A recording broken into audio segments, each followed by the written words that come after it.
শুরু করুন মিতা।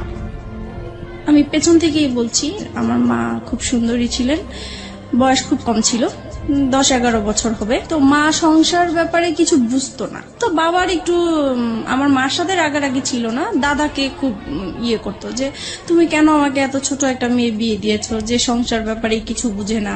তো এরকম করে বাবা বিয়ের কিছুদিন পরেই চলে গেছে। পরে যাই হোক, একটা সময় আমি পেটে আসি আমার মার। তো তখন থেকে আমার বাবা আবার বাড়িতে কম আসতো, ঢাকায় বেশি থাকতো। কি করতেন ঢাকাতে? ঢাকায় তখন সে ওই যে হোটেলে চাকরি করতেন। জি।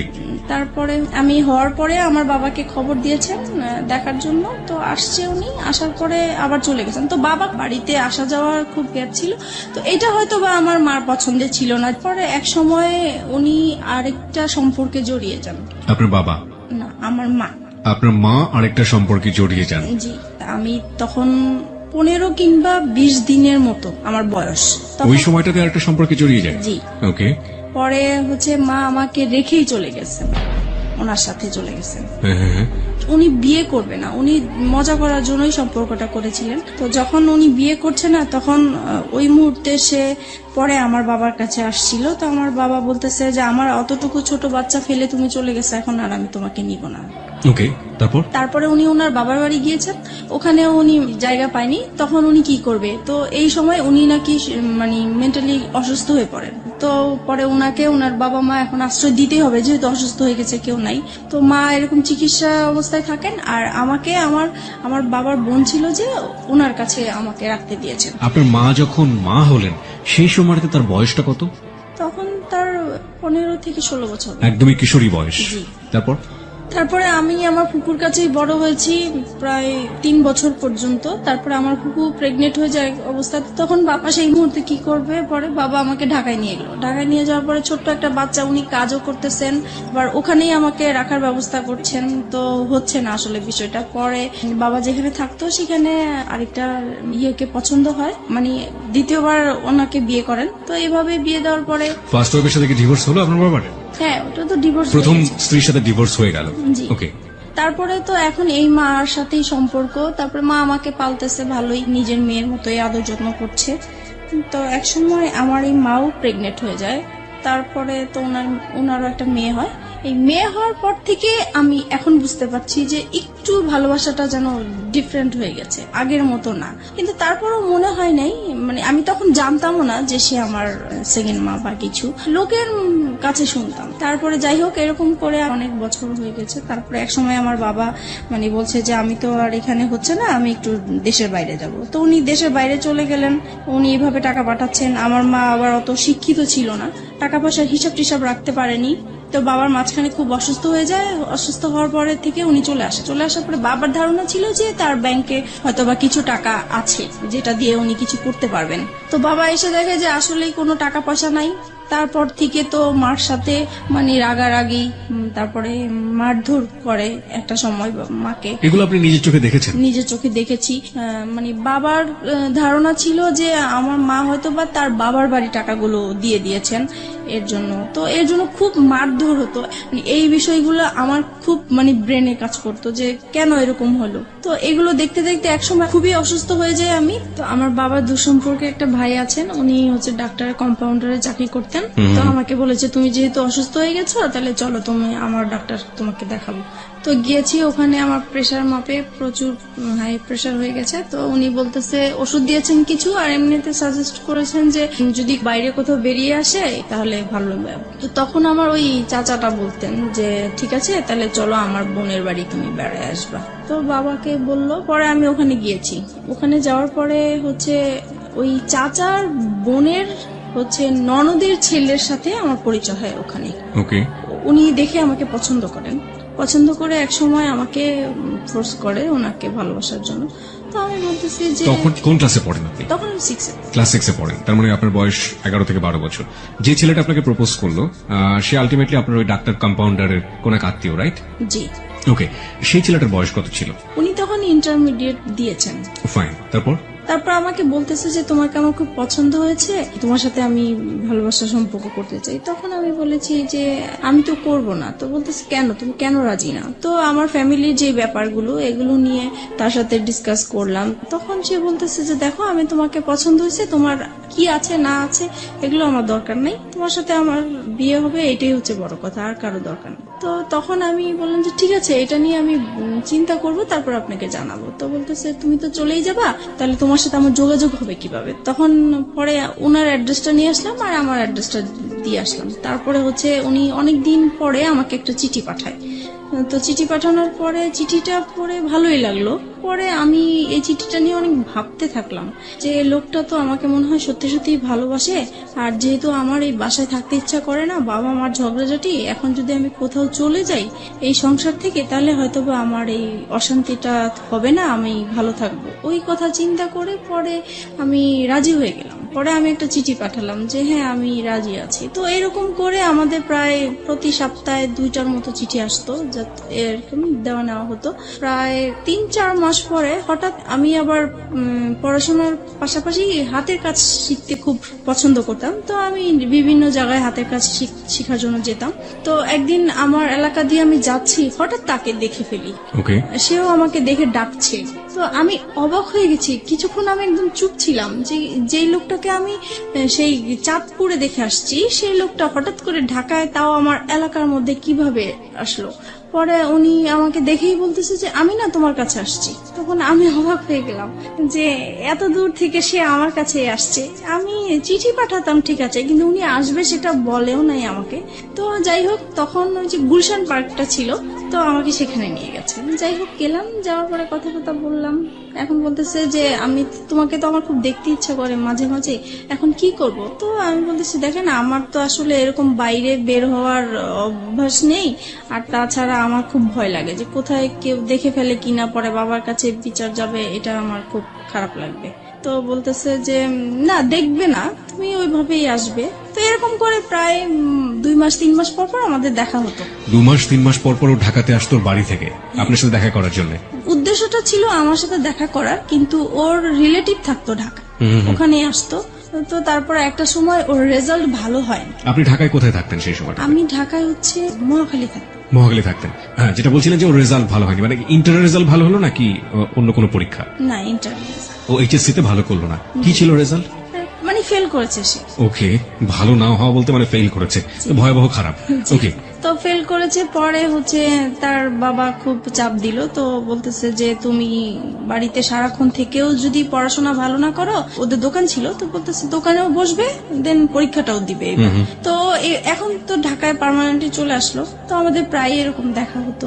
পরে এই বিষয়টা নিয়ে আমি আমার বাবা মাকে জানাই। বাবা মাকে তো জানানো উচিত, মাকে জানাচ্ছি প্রথমে। পরে মা বলতেছে যে করো, যেটা তোমার ভালো মনে হয় সেটাই করো। আমি চাইবো না যে তুমি এমন কিছু করো যে আমাদের এলাকার মধ্যে একটা নাম আছে, আমি চাই না সেইটা আমাদের খারাপ কিছু আসুক। আপনার মা এটা আপনাকে বললো? জি। ওকে, আপনি মাকে কি বলেছিলেন? বলেছিলাম ও আমাকে পছন্দ করে, আমিও ওকে পছন্দ করি। দুজনই আপনারা দুজনকে পছন্দ করেন। তারপর আমাদের সম্পর্কটা কন্টিনিউ হতে থাকে। তারপরে একটা সময় আমার বাবা খুব ঝগড়াঝাটি করে, আর ওই একই বিষয়কে কেন্দ্র একই করে বিষয় নিয়ে। সেই দিন একদম খুবই খারাপ পর্যায়ে। তখন স্বাভাবিক ভাবেই সন্তানরা মার সাপোর্টই নিয়ে থাকে, তো আমিও মার সাপোর্টে কথা বলতাম। তো এই কথা বলাতে বাবা মানে আমার উপরে খুব বিরক্ত হতো। পরে একটা সময় বলে উঠলো যে তুমি কার জন্য কথা বলছো, তুমি জানো এটা যে তোমার মানা। আমি এতদিন মানুষের কাছে শুনে আসছি, বাবা মার মুখ থেকে কখনোই শুনিনি। তার মানে আপনি আগে জানতেন না যে আপনার আসল মাইনি না? না, আমি জানতাম, আমি অন্যের মুখ থেকে শুনেছি, কিন্তু তাদের মুখ থেকে কখনো শুনিনি। বাবার মুখ থেকে শুনতে অসম্ভব রকমের খারাপ লাগলো, তাই তো? জি। ওকে, তখন থেকে আমার মানে কথাটা মানে খুব কানে লাগছে যে আসলেই কি এরকম? আমি তো এতদিন মানুষের কাছে শুনেছি, তাহলে তো সত্যি এরকম, তাহলে তো আমার সেই মার সাথে দেখা করা উচিত। তারপরে হচ্ছে আমি সবসময় ভাবতে থাকি যে কিভাবে দেখা করব। তো এক সময় আমাদের একটা নেবার ছিল, উনি এক সময় আমাদের গ্রামের বাড়ির ছিলেন। তো আমারও খুব উৎসাহ হলো যে তাহলে তো ওনার মাধ্যমে দেখা সম্ভব। তো বলছে যদি আপনি দেখা করাই দিতে পারেন আমার খুব ভালো হতো। তো বলছে তোমার মা তো সবসময় তোমার জন্য কান্নাকাটি করে, তাহলে আমি এবার বাড়ি যেয়ে বলবো তাকে। তারপরে উনি আপনার মার সম্পর্কে একটু জানি, ততদিনে কি বিয়ে হয়েছে আপনার মার? হ্যাঁ, যখন অসুস্থ হয়ে যায় তখন তার ভাইরা ওই লোকটাকে ধরে তারপরে মানে তার সাথে বিয়ে জোর করে বিয়ে দিয়ে দেয়। জি, ওকে, বিয়ে করে দেয়। তারপরে ওই সম্পর্কে আছেন উনি। এখন এক্সিস্টিং ওই সম্পর্কে আছেন। জি। ওকে, ফাইন। তারপর আপনি মার সঙ্গে দেখা করলেন, তারপর কি হলো? তারপরে আমার মা আসলেন, আসার পরে দেখা করলাম, দেখা করার পর উনি প্রথমে দেখে কান্নাকাটি করলো, যেটা স্বাভাবিক। তো আমার না মার জন্য কোনো ফিলিংস আসে নাই, আমার বিশ্বাসই হচ্ছে না যে এ আমার মা, এই ভদ্র মহিলাটা মা। আম্মা। তারপরে হচ্ছে মানে কেমন জানি লাগতেছে আমার কাছে, খুবই অপরিচিত। আমার মা ডাকতেও ইচ্ছা করছে না, কিছুই না। তারপরে উনি আমাকে লাস্টে বললো, শুধু এটাই বললো যে তোমাকে আমি আমার ইচ্ছে করে ফেলে আসি নাই, আমার কিছু সমস্যা ছিল এই কারণে ফেলে আসছি। আমি তাকে কোশ্চেন করেছিলাম। আপনার মাকে আপনি কোশ্চেন করলেন প্রথম দেখাতে, তুমি আমাকে কেন ফেলে এসেছিলে? কেন ফেলে তখন আপনার মা এই উত্তরটা দিয়েছিল। হ্যাঁ, তখন বলেছে আমি বাধ্য হয়েছিলাম। যে যাই হোক, উনি ওনার মতো বললো, কিন্তু তারপরও আমার মার জন্য আমার কোনো ফিলিংস কাজ করলো না। তারপরে উনি লাস্ট যে কথাটা বলেছেন যে তুমি একবার শুধু আমাকে মা ডাকো। তা আমি অনেক চেষ্টা করেছি কিন্তু পারিনি, ডাকার জন্য পারিনি, কারণ আমি তো তাকে কখনো দেখিই নেই, কিভাবে তাকে মা ডাকবো? হুট করে তো আর মা ডাকা যায় না। তারপরে হোক ডাকিনি, তো আমি বলছি যে আপনার সাথে যদি আমার যোগাযোগ থাকে তাহলে আমি একসময় হয়তো বা আমার মুখ থেকে শুনতে পাবেন, কিন্তু এখন আমি বলতে পারবো না। তারপরে আমি বাসায় চলে আসি। বাসায় আসার পরে আমি ওই যার মাধ্যমে আমার মাকে পরিচয় হয়েছে, তো উনাকে বলে দিছি যে আমি যে আমার এই মার সাথে দেখা করেছি এটা আমার এই মার কাছে বলবেন না, ইভেন কি আমার বাবার সাথেও বলবেন না। তো উনি বলছে ঠিক আছে, তুমি জানাতে না চাইলে বলবো না। তো আমিও জানাই না এই বিষয়টা, এইভাবেই আছে। তো আর কখনোই মনে হয় নাই যে আমার মার সাথে আমি দ্বিতীয়বার দেখা করি বা কথা বলি, এরকম কখনোই আমার ফিলিংস আসে নাই। তারপরে একটা সময় বাবার এরকম আরো বেশি জ্বালাচ্ছে, অশান্তি করছে। তারপরে চিন্তা করলাম যে বিয়ে করে ফেলি, তাহলে চলে গেলে আর বাবা মার এই ঝগড়াঝাটি দেখতে হবে না। তখন আপনার বয়স কত? তখন 14-15 হবে। ওই ছেলেটার সাথে এই চিন্তা ভাবনা করছেন জি, এবং পরিবার থেকে এই ধরনের অশান্তি থেকে বের হয়ে যাওয়ার বের জন্য হওয়ার জন্য। এই ধরনের প্ল্যান। জি। ওই ছেলেটাকে কি মনে প্রাণে তখন ওই ছেলেটার প্রতি এক ধরনের এফেক্টেড হয়ে যাওয়া, একদম অদ্ভুত রকমের ভালো লাগা, ওকে দেখলে না দেখলে ভালো লাগে না, একেবারে মজে আছেন ওর প্রেমে, এরকম একটা ব্যাপার কি ছিল? এরকম কিছু ছিল, কিন্তু আমার বেশি কাজ করতে হলো যে এখান থেকে আমাকে বের হতে হবে, ওকে, সেটা যে কোনো ভাবে হোক না কেন। যে কোনো ভাবেই হোক। কেন বেরোতে হবে? কারণ এখানে যে মা বাবা ঝগড়াঝাটি করছে, এগুলো আমি যত দেখছি ততই আমি অসুস্থ হয়ে পড়ছি। যে আপনি চেষ্টা করছিলেন যে কোনো ভাবে হোক না কেন আপনার এই পরিবার, যে পরিবারে আপনি বড় হয়েছেন, সেই পরিবার থেকে যে কোনো ভাবে বের হয়ে যাওয়া। তারপরে আমি ওকে বললাম বিয়ের কথা। তো সে বলল যে এখন বিয়ে করব, এখন তো আমি নিজের পায়ে এখনো দাঁড়াতেই পারিনি। তো আমি বলছি যে দেখো, এখন আমাকে এখান থেকে বের হতেই হবে। তো সে বলল যে ঠিক আছে, আমি আমার বাবা মাকে বিষয়টা জানাই। তো সে তার বাবা মাকে জানিয়েছে। তো ওনারা প্রথমে রাজি হয়নি, পরে ও একটু রাগারাগি করলো ফ্যামিলিতে। তখন ওর বাবা এক সময় মেনে নিল যে ঠিক আছে, তুমি যেটা বলছো সেটা, তবে আমরা যাব, কথা বলবো ওদের সাথে। তারপরে ততদিনে ও তো ওর বাবার দোকানে বসে কাজ করছে এবং পাশাপাশি পড়াশোনা করছে, ইন্টারমিডিয়েট ফেল করেছে সব গৌরবে, তাই তো? ওকে। তখন তারপরে আমি বললাম যে না, আমি এটা ফ্যামিলিগতভাবে করতে চাচ্ছি না। তখন বলছে কেন?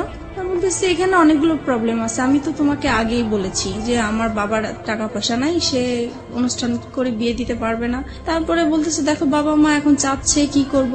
পরে আমি বলতেছি দেখো, এখন যদি আমাকে তুমি ভালোবেসে থাকো, বিয়ে যদি করতে হয় একা করতে হবে, কারণ আমি আমার বাবার অবস্থা জানি, আমি নতুন করে অশান্তি দিতে পারবো না। তখন সে রাজি হয়ে গেল বিষয়টা। তো আমরা একদিন ঘুরতে গিয়েছিলাম, ওখান থেকে হঠাৎ করে সে আমাকে কাজে অফিসে নিয়ে যায়। আমিও জানতাম না যে আজকে আমার বিয়ে হবে। তারপরে হচ্ছে বিয়ে করে ফেলি। তখন আমার 18 বছর হয়নি, কিন্তু ওখানে 18 বছর দেওয়া হয়েছে। 3 লাখ টাকা কাবিননামা হয়। বিয়ে করার পরে এখন ওর বাবা মার কাছে জানিয়েছে। ওর বাবা মা বলছে আমরা যেখানে রাজি হয়েছিলাম তুমি সেখানে একা কেন করতে গেলে? রাইট। তারপরে বলতেছে তাহলে তুমি আমার বাড়িতে আর উঠবা না। তো এখন ও কোথায় যাবে? পরে কি করব, আমি আমাদের বাসায় নিয়ে আসলাম। পরে মাকে বলেছি, বাবাকে বলছি, কারণ তাদের আমার মনে হচ্ছে তারা খুশি হয়েছে, যেহেতু তাদের কোনো টাকা পয়সা খরচ হচ্ছে না। তারপরে যাই হোক, আমরা ওখানেই ছিলাম প্রায় 2-3 মাস। পরে আমার হাজবেন্ডের খালা আছে, বড় খালা, ওরা সবাই ওই খালার কথা শুনেই চলে। তো ওনাকে জানিয়েছে বিষয়টা। তো উনি ওর বাবাকে যেভাবেই হোক ম্যানেজ করেছে। 2-3 মাস পরে আমাকে মেনে নেওয়া হয়। পরে আমি ওর সাথে চাঁদপুরে চলে গেলাম। আমার শ্বশুর মানে মেনে নিতে হবে দেখেই মেনে নেওয়া, কিন্তু মন থেকে যে মেনে নেওয়া সেটা আসলে হয়নি। ওনাকে সালাম করলে কখনোই সালামের উত্তর নিত না। আচ্ছা, তাছাড়া আমার সাথে কথা বলতো না। তারপরে আমি যদি ভাত বাড়তে যেতাম টেবিলে, উনি কখনোই খেতে আসতো না। আর সারাক্ষণ ওনার ছেলেকে বকা, এমনকি আমার সামনে মারতেও গিয়েছে যে কেন তুমি এরকম মেয়ে বিয়ে করলা। বড় ছেলে নিয়ে সবারই একটা আশা ছিল। তারপর হয়েছে যেটা এখন শাশুড়ি কেমন ব্যবহার করতো, বাকি মেম্বার যারা ছিল তারা কেমন ব্যবহার করতো? মোটামুটি ভালোই ছিল, কিন্তু শাশুড়ি ননদ এরা সবসময় আমাকে ভুল ধরার চেষ্টা করতো। আচ্ছা, তাদের মন পাওয়ার জন্য আমি সবকিছু কাজ করেছি, তারপরেও সব সময় ভুল ধরতেই থাকতো। এক সময় হয়েছে কি, বড় ধরনের একটা ঝগড়া হয়েছে। সেটা হচ্ছে আমার শ্বশুর শাশুড়িরা ওনারা চিটাগাং গিয়েছে বেড়ানোর জন্য। যেহেতু ঢাকায় বড় হয়েছি, পুকুর দেখে আমার খুব ইচ্ছা হয়েছে যে আমি একটু পুকুরে গোসল করবো। ওকে, ওনাদের বাড়ির কেউ আবার পুকুরে গোসল করেন, ওনারা খুব পর্দাশীল মানুষ। ছেলের বউ কেন পুকুরে গোসল করবে, কিন্তু পুকুরটা চারপাশে ঢাকা ছিল। ওকে, তারপরেও মানে পুকুরটা পর্দাসীন পুকুর। জি, তারপরে ওখানে আমি গোসল করেছি। আমার দেবরটা হচ্ছে কি, মানে আমার সাথে এরকম আচরণ করতে মনে হয় যে আমার ভাসুর, সে আমাকে পরিচালনা করবে। তো এটা আমার পছন্দ হতো না। তো সে এসে আমাকে বলতেছে, কি ব্যাপার, আপনি কেন পুকুরে গোসল করলেন, এই সেই, আপনি জানেন না পুকুরে গোসল করে আমাদের পছন্দ না। তো বলছে আমার একটু ভালো লাগছে, আর বাড়িতে তো কেউ ছিল না। এই নিয়ে সে আমার বাবা মা তুলে গালাগালি শুরু করছে। আপনার হাজবেন্ড কি করছিল তখন? ও তো ঢাকায় থাকতো, আমি বাড়িতে থাকতাম। আচ্ছা, তারপরে হচ্ছে গালাগালি করতেছে আমার বাবা মাকে। তখন আমার খুব খারাপ লাগলো যে আমি অন্যায় করছি, আমার বাবা মাকে কেন গালিগালাজ করবা। তখন আমিও তার বাবা মাকে গালাগালি করি। পরে হচ্ছে সে ইমিডিয়েটলি সে আমার শ্বশুর শাশুড়িকে ফোন দিয়েছে। তারা মানে তখনই একদম চিটাগাং থেকে চলে আসছে, আমার বিচার হবে। আমার হাজবেন্ডকেও খবর দিয়ে আনা হয়েছে। তারপরে সেই আসরে কি হলো, সেখানে বলছে যে আমাকে আমার শ্বশুর শাশুড়ির কাছে মাপ চাইতে হবে বাদর। তা আমি বলছি ঠিক আছে, আমি যদি অন্যায় করে থাকি আমি মাপ চাবো, কিন্তু সে যে আমার বাবা মাকে বকা দিছে, তাহলে আগে সে আমার বাবা মার কাছ থেকে পা ধরে মাপ চেয়ে আসো, তারপরে আমি যাবো। বলো হ্যাঁ, বউ হয়ে এত বড় কথা, এতগুলো মুরব্বী মানুষ আমরা বসে আছি। তারপরে আমার হাজবেন্ড এসে বলতেছে মাপ চাও মাপ চাও। আমি বলতেছি না, আমি তো চাইবো না, আগে আমার বাবা মার কাছে মাপ চেয়ে আসুক, তারপরে আমি যাবো। পরে এই কথা বললাম কেন, সে সবার সামনে আমাকে অনেক মারধর করলো। এই সে প্রথম আমার গায়ে হাত তোলে। আমি বিয়ে কতদিন পরে? প্রায় 3-4 মাস পরে। ওকে, পরে সেদিন রাতে আমার প্রচুর রাগ উঠলো। তারপরে আমি করলাম হচ্ছে যে তাকে বললাম রাগের মাথায় যে কালকের মধ্যে যদি আমাকে ঢাকায় নিয়ে না যাও, তাহলে আমার এখানে লাশ দেখবো আমার। তো সে খুব ভয় পেয়ে গেছে। তখন তার বাবা মাকে বলে ঢাকায় নিয়ে আসলো আমার বাবার বাড়িতে। আমি বলছি আর যাবো না। পরে যাই হোক, আমার কথাটাই রইলো, আমি বাবা মার কাছে ছিলাম।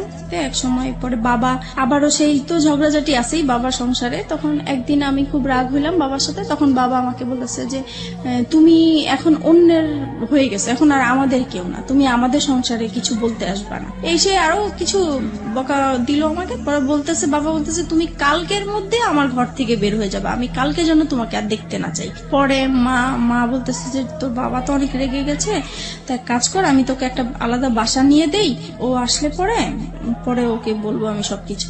তখন আমি আমার মার কাছাকাছি একটা বাসা নিলাম। পরে ও বাড়ি থেকে আসছে হঠাৎ করে, তো মার বাসায় আসছে। এখন দেখতেছে আমি নাই। তো মাকে জিজ্ঞেস করলো কি ব্যাপার, ও কোথায়? তো বলতেছে ও তো আলাদা বাসা নিয়েছে। তখন তো সে খেপে গেল, হ্যাঁ কেন সে বাসা নিবে? সে তো আমাকে বলেছিল যে তার বাবার বাড়ি অন্তত 2 থেকে 3 বছর থাকবে, তারপরে সে আলাদা কিছু করবে। এখনই সে করলো, আমার তো কিভাবে কি করব আমি। তারপর থেকে মানে আমাদের এতদিন পর্যন্ত মানে ভালোই ছিল, আমাদের সংসার জীবন বলেন, ভালোবাসা সম্পর্ক বলেন, সবকিছুই ভালো ছিল। যে আলাদা বাসা নিলাম, এখন ওর ইনকাম করতে হবে। বাবা মা চাপ দিচ্ছে যে নিজে নিজে বিয়ে করেছো, তারপরে বউকে আবার বাবার বাড়ি রেখে আসছো, তো এটা তো ঠিক হয়নি। তোমার শ্বশুর বাড়ি থেকে কিছু না পাই, অন্তত বউর সেবাটা তো আমাদের পাওয়া উচিত, তুমি কেন আমাদের বউ সেবা থেকে বঞ্চিত রাখছো? এই তো তার মাথায় একটা প্রেসার আছে। তারপরে এভাবে আমাদের প্রায় 2টা বছর কেটে যায়। বাসার খরচটা কিভাবে আসতো? পরে ও ওর বাবার দোকান থেকে নিয়ে আসতো টাকা পয়সা, প্রতি মাসে মাসে টাকা পয়সাগুলো নিয়ে আসতো? জি ওকে, এবং এটার জন্য পারিবারিক ভাবে ওকে বিভিন্ন রকমের হ্যাসেল পোহাতে জি হতো? জি। তারপরে আমার বেবি পেটে আসে। তো একটা সময় বুঝতে পারলাম যে আমার বেবি হওয়ার পর থেকে আমার হাজবেন্ডের অ্যাটিটিউড একটু আলাদা হয়ে যাচ্ছে, কি রকম যেন হয়ে যাচ্ছে, খিটখিটে মেজাজ হয়ে যাচ্ছে। তার সব কাজ নিখুঁত হতে হবে এরকম। কি রকম রান্না করলাম, রান্না ভালো হলো না, এটাতে এই লবণ বেশি হলো, হলুদ বেশি হলো, ভাত কেন নরম হলো, এই রকম মানে সামান্য বিষয় নিয়ে মানে ঝগড়াঝাটি হতো আমাদের। মেয়েকে কেন টাইম মতো খাওয়ালাম না। তারপরে একটা সময় যখন এগুলো নিয়ে বাড়তে থাকলো তখন তার আবেগের কথাগুলো আসলো, হ্যাঁ তোমাকে বিয়ে করে আমি কিছুই পাই নাই, আমি অনেক কিছু পেতাম, তোমার যেতে আরো সুন্দর মেয়ে বিয়ে করতে পারতাম, আরো ভালো ফ্যামিলির মেয়ে বিয়ে করতে পারতাম। মানে এইভাবে সে আজে বাজে কথা বলতেই থাকে, বলতেছে আজ পর্যন্ত তো আমার বাবা মাকে তোমরা কোনোদিন ইনভাইট করতে পারো নাই। তখন আমি বলতাম যে এগুলো তো আমি আগে থেকেই তোমাকে বলে ক্লিয়ার করছি। বলেছে তখন তো আমি অন্ধ ছিলাম, আমি এসব বুঝতে পারি নাই, আমার মনে হচ্ছে তুমি আমাকে ব্ল্যাক ম্যাজিক করেছো হয়তোবা। ওই সময়টাতে? জি, ওকে। এরকম কিছু করে আমাকে ফাঁদে ফেলানোর চেষ্টা করেছে, যেহেতু দেখেছো তোমাকে কেউ নিবে না। এভাবেই কাটতে থাকলো সময়। আর সে তখন তো কোনো কাজ করতো না, সারাক্ষণ বাসায় থাকতো। এই জিনিসটা আমার কাছে খুব খারাপ লাগতো যে মানুষের হাজবেন্ডরা কাজ করে, এক সময় বাইরে আসে, বাইরে থেকে বাসায় আসে, আলাদা একটা ফিলিংস কাজ করে। তখন অবশ্য আমি আমার যখন বেবি হবে তখন থেকেই তো আমি বাবা মার কাছেই আছি। পরে এক সময় এটা নিয়ে বাবা মা আমার উপরে রাগ করে যে তুমি এতদিন আমাদের ঝগড়া দেখে তোমরা এরকম করছো, এখন তোমরাও ঝগড়া করতেছো। তখন কি করবো আর, করে একদিন বাবা প্রচুর ঝগড়া করে মার সাথে। তখন আমি বলতেছি কি যে তুমি এরকম ঝগড়া করো না, তোমার জামাই পাশের রুমে থাকে, খারাপ বলে ঝগড়া করো না, যদি ঝগড়া করতে হয় তাহলে এই বাড়িতে আর আসবে না, তুমি অন্য কোথাও চলে যাও। তো বাবার মাইন্ডে খুব লাগছে যে মেয়ে হয়ে আমাকে এই কথাটা বললো। পরে বাবা আমাদেরকে ছেড়ে চলে গেছে, তো ও আলাদা বাসা নিবে এখন। পরে এমন আলাদা বাসা নিবা তো তুমি কি করবা, তুমি কোত্থেকে কি চালাবা? তখন বলতেছে যে আমি একটা দোকানপাট নিব, এখন বাবার থেকে আলাদা হয়ে আসছি, দোকানপাট নিব। তো ঠিক আছে চলো। পরে এই আমরা আমার মেয়ে হওয়ার পরে আলাদা বাসা নিই। সংসারে অশান্তির উপর অশান্তি।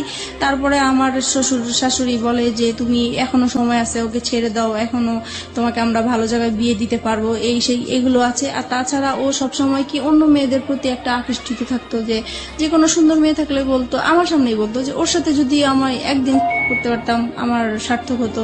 পরে ঝগড়া হলে মাঝে মাঝে বলতো যে আমাকে অনেকেই বিয়ের প্রস্তাব দিয়েছে, প্রেমের প্রস্তাব দিয়েছে, আমি তাদেরকে বিয়ে করিনি, আমি অনেক বড় ভুল করেছি, এই সে এগুলো বলতো। এগুলো আমার খুব খারাপ লাগতো, এগুলো নিয়ে আমাদের সংসারে খুব অশান্তি হতো। বিশেষ করে ও বাসায় থাকতো, এই জিনিসটা আমি একদমই পছন্দ করতাম না, ও কোনো কিছু করতো না। পরে এক সময় কি হয়, নতুন একটা মার্কেটে দোকান নিয়েছে, ওইটা মার্কেটটা ভালো করে স্টার্ট হয় নাই, তাই দোকানও ভালো চলে না, তো দোকানটা ছেড়ে দিল শেষ পর্যন্ত।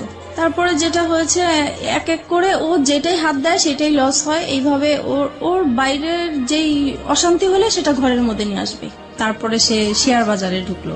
তারপরে শেয়ার বাজারও তো খুব অবস্থা খারাপ ছিল, সেটা নিয়ে বাসায় খুব ঝগড়াঝাটি হতো, তার মন খারাপ হতো। যদি বাসায় কিছু লাগতো বলতাম, তখনই সে খেপে যেত। তারপরে বলতো যে তোকে বিয়ে করে আমার ভাগ্যটা খারাপ হয়ে গেছে, আগে তো এরকম খারাপ ছিল না। একটা জিনিস যেটা আমি বুঝতে পারছি মিতা, সেটা হচ্ছে যে ভেরি ক্রিটিক্যাল মোমেন্ট যাচ্ছে আপনাদের সংসারে, জি। অভাব-অনটন রয়েছে, মনোমালিন্য আসছে, কিছুদিন পরপরই ঝগড়াঝাটি হচ্ছে, এবং বয়স তো দুজনের কমই আছে, গাইডেন্স করার মতো কেউ নেই ওখানে, এবং একের পর এক ভুলের জন্ম হচ্ছে, তাই তো? ওকে, তারপরে যেটা হচ্ছে, আর আরেকটা জিনিস, ওর আর আমার ঝগড়াঝাটি হলে মারামারি হয়, ঠিক আছে, ও আমাকে বকে, আমি ওকে বকি, কিন্তু আমার কথা হলো যে আমরা ঝগড়াঝাটি করবো সেটা আমাদের ভিতরেই থাকবে। ও কি করে, সাথে সাথে ওর বাবা মাকে ফোন দিয়ে দিবে যে এরকম এরকম হচ্ছে, ওর সাথে আর আমার হচ্ছে না, তোমরা কি করবা, এসে করো, এই আর কি। এটা নিয়ে অশান্তি থাকে। তারপরে আমি যদি কম্প্রোমাইজের জায়গাতে আছি, লাইক একটা যেটা হচ্ছে যে এক হাতে তো কখনো তালি বাজে না। আপনি একটু আগেই বললেন যে আপনিও ঝগড়া করতেন, ও করতো, দুজনে মিলেই ঝগড়া হতো, কিন্তু কথা হচ্ছে যে যদি কম্প্রোমাইজের জায়গাতে আসি, যে সফট হওয়া, আগে থেকে একটু কম্প্রোমাইজ করে নেয়া, পরিস্থিতিটাকে শান্ত করা, সেই কাজটা সবচেয়ে বেশি কে করতো? কেউ করতাম না, মানে আপনি হয়ে যেত। আমি কথা না বলার চেষ্টাই করতাম, কিন্তু ও এসে আমার রাগ ভাঙাতো। তার মানে ওই আপনাকে রাগ ভাঙানোর চেষ্টা করতো। এটা নিঃসন্দেহে তার একটা ভালো গুণ। কারণ রাগ করাটা খুব সহজ, কিন্তু রাগ ভাঙানো কিন্তু খুবই খুবই কঠিন একটা ব্যাপার, এবং সেটা নিজেকে স্যাক্রিফাইস করে চেষ্টাটা যারা করে, আমি মনে হয় যে এটা একটা স্পেশাল গুণ তাদের। ওকে, তারপরে আমি কথায় কথায় ওকে বলতাম যে তুমি আমাকে ডিভোর্স দাও। ও ডিভোর্স দিতে চাইতো না, তো সেই জন্য ওর বাবা আমাকে বলছে, তখন বলছে যে ঠিক আছে তুমি আরেকটা বেবি নাও, তাহলে 2টা বেবি হয়ে গেলে ও ব্যস্ত থাকবে, তখন আর কোথাও যাওয়ার কথাও বলবে না। তো সেই হিসাবে আমাদের আরেকটা বেবি হয়। আমার ইচ্ছা ছিল না বেবিটা নেওয়ার, ওর ইচ্ছাতেই বেবিটা নেওয়া হলো। ওর মামার বাসা পাশে ছিল, ওর মামার বাসাতে আমরা হসপিটাল থেকে এসে সরাসরি মামার বাসায় উঠলাম। আমার বোন তখন এসএসসি পরীক্ষা দিচ্ছে, মাঝখানে ওর কিছু গ্যাপ ছিল, তো সেই গ্যাপের মাঝে আমার কাছে আসছে। আবার অনেক গেস্টও আসছে, জায়গা ছিল না। তো আমার হাজবেন্ড বলতেছে কি যে এখানে তো জায়গা নেই, ওকে নিয়ে আমি আমাদের বাসায় চলে যাব। কথা ছিল খাওয়া দাওয়া করে সবাইকে নিয়ে যাবে, কিন্তু সে আমার বোনকে খাইয়ে টাইয়ে নিয়ে আগেই চলে গেছে। তারপর যাই হোক এরকম গিয়েছে, হঠাৎ করে সে আর কি মানে আমার বোনের সাথে সে একটা অনৈতিক কাজ করতে গিয়েছিল, সেটা আমি বুঝতে পারি নাই, আমি 3 মাস পর জানতে পেরেছি। আপনি 3 মাস পরে এটা জানতে পারেন? জি। কিভাবে জানতে পারেন? আমি মানে ও আসতো না তো, গ্যাপ ছিল, তখন আমি জিজ্ঞেস করছি কি ব্যাপার, ও আমার বাসায় আসে না কেন, আমি তো এরকম কিছু করি না যে ও আসা বন্ধ করে দিবে। তখন মা বলতেছে যে ও আর যাবে না তোমাদের বাসায়। তখন আমি বললাম যে কেন যাবে না, তখন সে কথাই বললো আর কি। তার মানে আপনার বোন গিয়ে আপনার মাকে বলেছিল এবং পরবর্তীতে আপনার মা আপনি জিজ্ঞেস করার প্রেক্ষাপটে আপনাকে এটা জি, বলেছিল। এই যে ঘটনাটা যখন আপনার হাজবেন্ড এরকম কাজ করলো,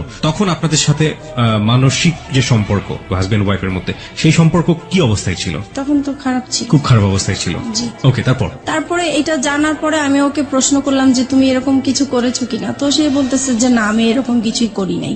তারপর সে উল্টা আমাদেরকে বলতেছে যে তোমার মা তোমার বোনের নামে আমি মানহানি মামলা করব, কেন তোমরা আমার নামে এরকম কিছু করেছো। তখন আমি মানে অবাক হয়ে গেলাম যে সে অন্যায়টা করলো, তারপরও স্বীকার করতেছে না। আর আমার মা বোন কখনোই মিথ্যা বলবে না, আর নিজের মান সম্মান নিয়ে তো কখনোই মিথ্যা বলার প্রশ্নই আসে না। তারপর এক সময় আমি আত্মহত্যা করার চেষ্টা করলাম, মানে বাসা থেকে বের হয়ে যাচ্ছি, রাগ হয়ে যে তার সাথে আমি আর থাকবো না, সে এরকম একটা কাজ করতে পারলো। তারপরে আমি যখন বাসা থেকে বের হয়ে যাচ্ছিলাম তখন সে আমার হাতে পায়ে ধরে মাপ চাইলো, বলতেছে সরি আমার ভুল হয়ে গেছে, আমি আর এরকম কিছু করব না, কিন্তু তুমি কাউকে বলো না, আমার আত্মীয় স্বজন কাউকেই বলবা না তুমি।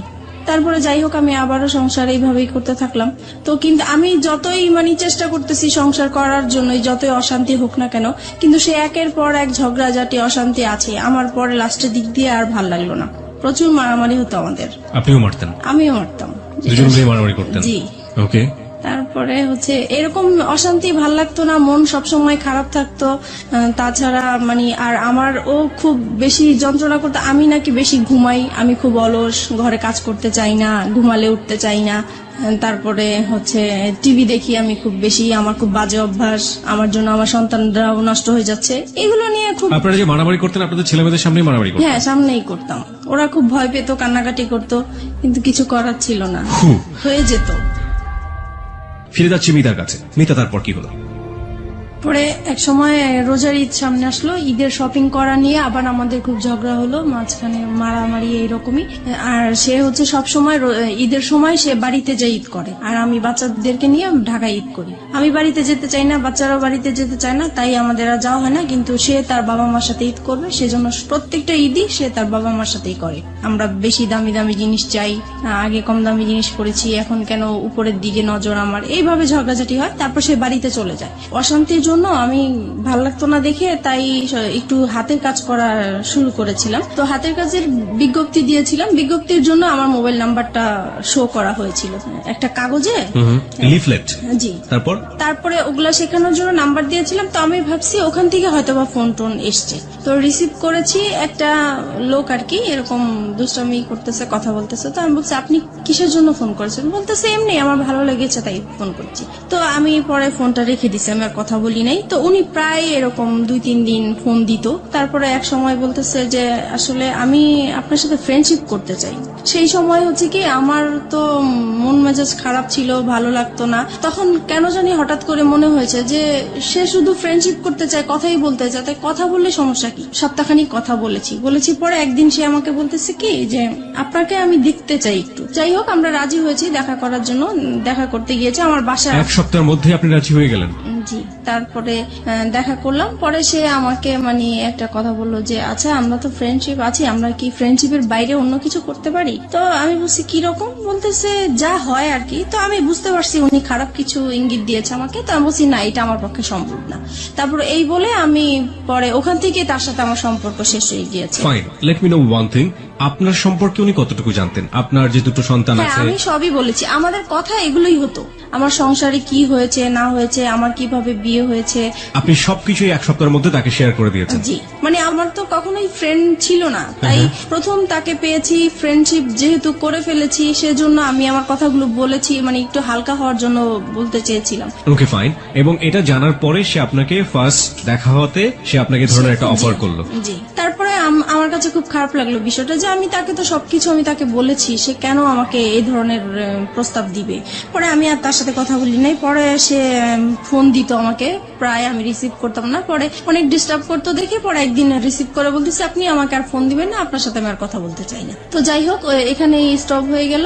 এটা তার খুব মাইন্ডে লাগলো যে আমি তাকে এইভাবে ইগনোর করলাম। তারপরে সে আমার নাম্বারটাই তার ফ্রেন্ডকে দিল, আমি এটা জানতাম না যে তার ফ্রেন্ড। প্রায় 1-2 মাস পরে আমাকে আবার একটা রং নাম্বার থেকে ফোন আসছে। তো এবার ভাবছি যে আর কোনো ফোন ধরবো না, কারণ রং নাম্বারে আসলে সবাই ভালো থাকে না। পরে ওই নাম্বারটা থেকে প্রায় ফোন টোন আসে, তারপরে এত ফোন আসে নিশ্চয়ই আমার কোনো কাস্টমার হতে পারে বা কিছু, ধরি। তো সেই একই রকম কথাবার্তা বলতেছে, ওনার পরিচয় দিল। তারপরে আমি কথা বলতে শুরু করলাম। পরে বলল যে আসলে আপনি কি চান, আমি ওনাকে জিজ্ঞেস করলাম। তো উনি বলতেছে আসলে আপনার সাথে আমি ফ্রেন্ডশিপ করতে চাই। আমি বলছি যে না, আমি কারোর সাথে ফ্রেন্ডশিপ করবো না, আপনি ভুল জায়গায় ফোন দিয়েছেন। প্রায় 3 মাস পরে উনি আবার ফোন দিয়েছে। তো সেই সময় তো আর আমার নাম্বারটা মনে ছিল না, আমি বুঝতেও পারি নাই যে উনি ফোন দিয়েছেন। তারপরে উনি বলতেছে দেখেন আসলে আমি আপনার কাছে কিছুই চাই না, আমিও নিজে খুব মানসিক অবস্থা খুব খারাপ, তাই আমি চাই আপনার সাথে একটু ফ্রেন্ডশিপ করার জন্য। তো আমি আবারও আমার মনটা জানি কেমন হয়ে গেলাম। তো আমি ভাবলাম ঠিক আছে, দেখি, সবাই তো আর খারাপ হতে পারে না, কথা বলে দেখি। তো এইভাবে ওনার সাথে কথা বলতে বলতে প্রায় 1 সপ্তাহ হয়ে গেছে কথা বলছি। 1 সপ্তাহ পরে ও আবার বাড়ি থেকে চলে আসছে পরে আমি মোবাইলটা অফ করে রাখছি, যে জানি এখন যদি ফোন আসে আমি রিসিভ করলে সমস্যা হবে। তো আমি 2 দিন আমার ফোনটা অফ ছিল। পরে এক সময় ও কাজের জন্য বাইরে যায়, পরে আমি ফোনটা খুলি, খোলার পরে সেই ফোনটা আবার আসে। পরে আমাকে বলতেছে দেখেন আপনি 2 দিন ফোনটা অফ করে রেখেছেন, আমার আসলে খুবই খারাপ লাগতেছে, আমি আপনার প্রেমে পড়ে গেছি, মানে এরকম করে বলতেছে। তো আমার কাছে কেমন জানি বিষয়টা লাগলো। তো আমি আর কিছু বলি নাই, আমি ভাবছি কি হয়তো বা দুষ্টামি করে বলে, অনেকে তো দুষ্টামি করে বলে, সেই রকম হয়তো বা বলে। তারপরে যাই হোক, রাতে আবার ফোন দিয়েছে উনি, এখন তো আপনাকে আমার খুবই দেখতে ইচ্ছা করতেছে, আমার খুবই খারাপ লাগতেছে। তখন আমি বললাম যে দেখেন আমি তো দেখতে সুন্দর না, আর আমাকে দেখলেও আপনার পছন্দ হবে না, আপনি যেহেতু ভার্সিটিতে পড়েন, আপনি খুবই স্মার্ট, আমি আপনার পাশে একদম মানানসই হব না, রাস্তায় দেখলে মানুষ হাসবে, মানে আমি এরকম করে বলতেছি যেন সে মানে আমার দেখার ইচ্ছাটা না জাগে। ওনার নামটা কি ছিল? ওনার নাম রাসেল ছিল। Russell, okay fine.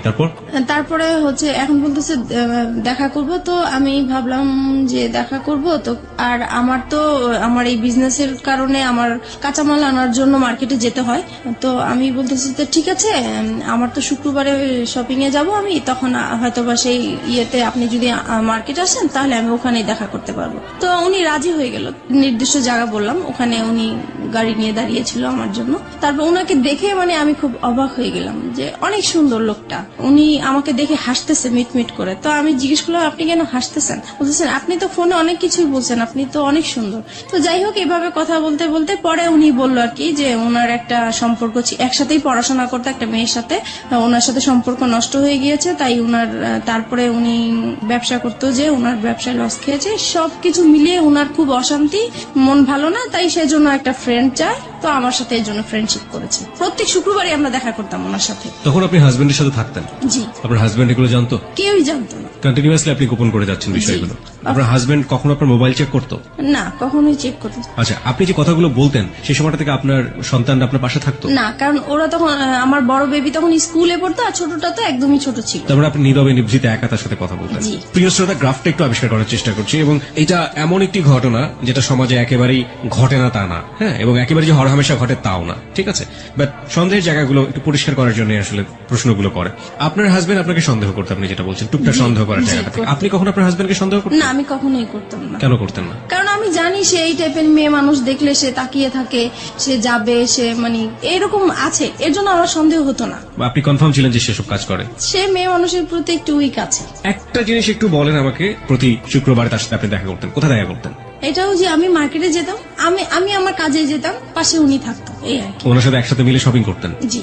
How dare you! আপনার হাজবেন্ডের সামনে যদি পড়ে যেতেন কখনো? একবার এরকম হয়েছে, তো উনি খুব সন্দেহ করতো যে প্রায় শুক্রবারে কেন ও মার্কেটে যায়, আগে তো এত তাড়াতাড়ি মার্কেটে যেত না। আর একটা ঘটনা কি, মানে আমি মার্কেটে যাব, এই সময় আমার বিজনেসটাও খুব ভালো চলছিল, সেই উসিলা দিয়ে আমি মার্কেটেও যেতে পারছি। তো এক শুক্রবারে সে আমাকে হঠাৎ করেই ফোন দিয়েছে, ফোন দিয়ে বলতেছে তুমি কোথায়? তো আমি বলতেছি আমি বলে আসছি, কিন্তু আমি মার্কেটে আসছি, কিন্তু মার্কেটে থাকাকালীনই সে আমাকে ফোন দিচ্ছে যে তুমি কোথায়? বলতেছি আমি তো মার্কেটে। বলতেছে মার্কেটে তো কোথায়, কোন মার্কেটে? কারণ নিউ মার্কেটে অনেকগুলো মার্কেট আছে। তো আমি পরে বলতেছি কেন আমি এখানে, তো বলতেছে আমি তো আসছি। তো আমি তো পুরা ভয় পেয়ে গেছি যে কি ব্যাপার, সে কেন আসছে, আসলে সে আপনার husband? জি সন্দেহ করেই আসছে। তো তাড়াহুড়া করে ওকে বলে দিছি তুমি এখন যাও, আমার হাজবেন্ড চলে আসছে, এখন কিছু করার নাই। তো ও মন খারাপ করে চলে গেছে। পরে আমি তো আমার শপিং করতেছি, তো ও আর বুঝতে পারে নাই, এভাবেই Okay. হয়েছে। ওকে ফাইন, আমি একটু বলি ওই সময়টা পর্যন্ত কতদিন যাবত রাসেলের সাথে আপনার সম্পর্ক, ওই সময়টা ওই শুক্রবার পর্যন্ত? ওই শুক্রবার পর্যন্ত 1-1.5 মাস তো হবেই। 1-1.5 মাস। জি এই 1-1.5 মাস আপনি কন্টিনিউয়াসলি আপনার হাজবেন্ডের কাছ থেকে এই জিনিসটা গোপন করে যাচ্ছেন। বাই হার্ট আপনি এটা মনে করেন ইললিগাল রিলেশনশিপ, রাইট? অবৈধ কিনা সেটা তো বুঝতে পারতাম না, শুধু এটা বুঝতাম যে এটা করাটা ঠিক হচ্ছে না। কিন্তু সেই মুহূর্তে আমার ভালো লাগতো, তার সাথে কথা বলতে ভালো লাগতো, তার সাথে দেখা করতে ভালো লাগতো। সেই ভালো লাগার কারণেই আমি তার সাথে কথা বলেছি, দেখা করেছি। এবং এই ভালো লাগা প্রতিনিয়তই বাড়ছে।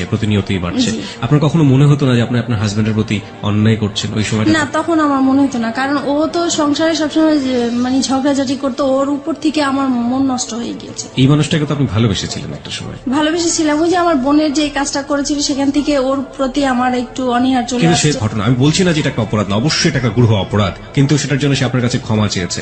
কিন্তু আমি ক্ষমা করে দেওয়া দরকার ছিল, সেজন্য ক্ষমা করেছি, কিন্তু মন থেকে আসলে ক্ষমা করিনি। আপনি এই মানুষের সাথে রাগ করে আপনি এইভাবে এই কাজগুলো করছেন, ব্যাপারটা কি আসলে এটাই ছিল, নাকি আলটিমেটলি আপনার জায়গা থেকে আপনি কাউকে ফিল করতেন যে আমার এরকম একজন মানুষ দরকার যে মানুষের সাথে আমি শেয়ার করতে যেটা পারি? হয়েছে, ওর প্রতি তো একটা রাগ অভিমান ছিলই আমার, হ্যাঁ। সেটা তো ছিলই, কিন্তু মানে আমার যেই ভালোবাসা, যেই একটা চাহিদা ছিল কারোর সাথে ভালোভাবে সম্পর্ক হবে, ওই চাহিদা থেকেই যখন আমি পেয়ে গেছি, ওনার কাছ থেকে ভালো ভালো কথা পাচ্ছি, আমার হাজবেন্ডের সাথে ওর সাথে আমি অনেকটা মিলানোর চেষ্টা করতাম যে তার কাছে আমি কি গ্যাপ পেয়েছি বা তার কাছে আমি কি পাচ্ছি, তখন মনে হচ্ছে যে ওই বেটার আমার।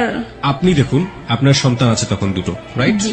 আপনার বিজনেস আছে, যে বিজনেসটা আপনি শুরু করেছেন, তার মানে অনেক পরিকল্পনা আপনার মাথায়, অনেক স্বপ্ন আপনার মাথায়। আপনার হাজবেন্ড আছে, এবং যে মানুষটাকে আপনি ভালোবেসেছেন একটা সময়ে, কিন্তু আপনার হাজবেন্ড আপনার সাথে খারাপ আচরণ করছে, সেটা আমরা দেখতে পাচ্ছি। তার বাইরেও তো আপনার দুটো জগৎ ছিল, একটা হচ্ছে আপনার সন্তান আর একটা হচ্ছে আপনার বিজনেস। না, এই দুটো business-টা- নিয়েও তো আপনি হ্যাপি থাকতে পারতেন। এই ইনফ্যাক্ট ব্যাপারে- আপনি যে ছেলেটার সাথে এই সম্পর্কটা তৈরি হচ্ছে, সেই ছেলেটাকেও যদি আপনি আপনার বন্ধুর জায়গাটাতে রাখেন, তাহলেও কখনো কি অনুভব করেছেন আপনার হাজবেন্ডের সাথে তার পরিচয় করে দেওয়া উচিত? এটাও কি কখনো ফিল করেছেন? এটা কখনো মানে মাঝে মাঝে মনে হয়েছে পরিচয় করে দিই, কিন্তু আমার হাজবেন্ড এটা মেনে নিত না।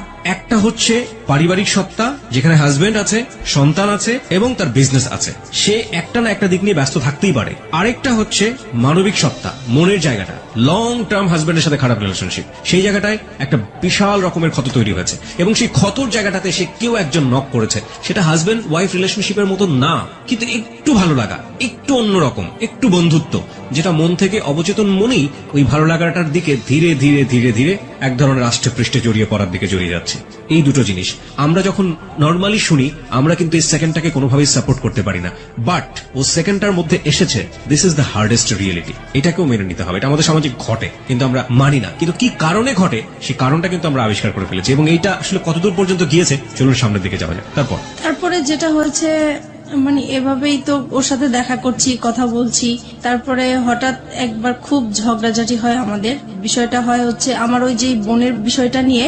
ওই ঘটনার পর থেকে যেটা হয়, আমাদের স্বামী স্ত্রীর যে সম্পর্কটা হয়ে থাকে, সেই রকম সম্পর্কতে আমি জড়াতে চাই না, এর জন্য এটা নিয়ে খুব ঝগড়াঝাটি হয়। ও খুব জোর করে আমাকে, আমি রাজি হই না, তারপরে মারামারি হয়, এরকম প্রায়ই হয়। তো একটা সময় হয় কি যে আমি ঘুমিয়ে থাকি, সে ঘুমন্ত অবস্থায় আমার সাথে এরকম কাজ করে।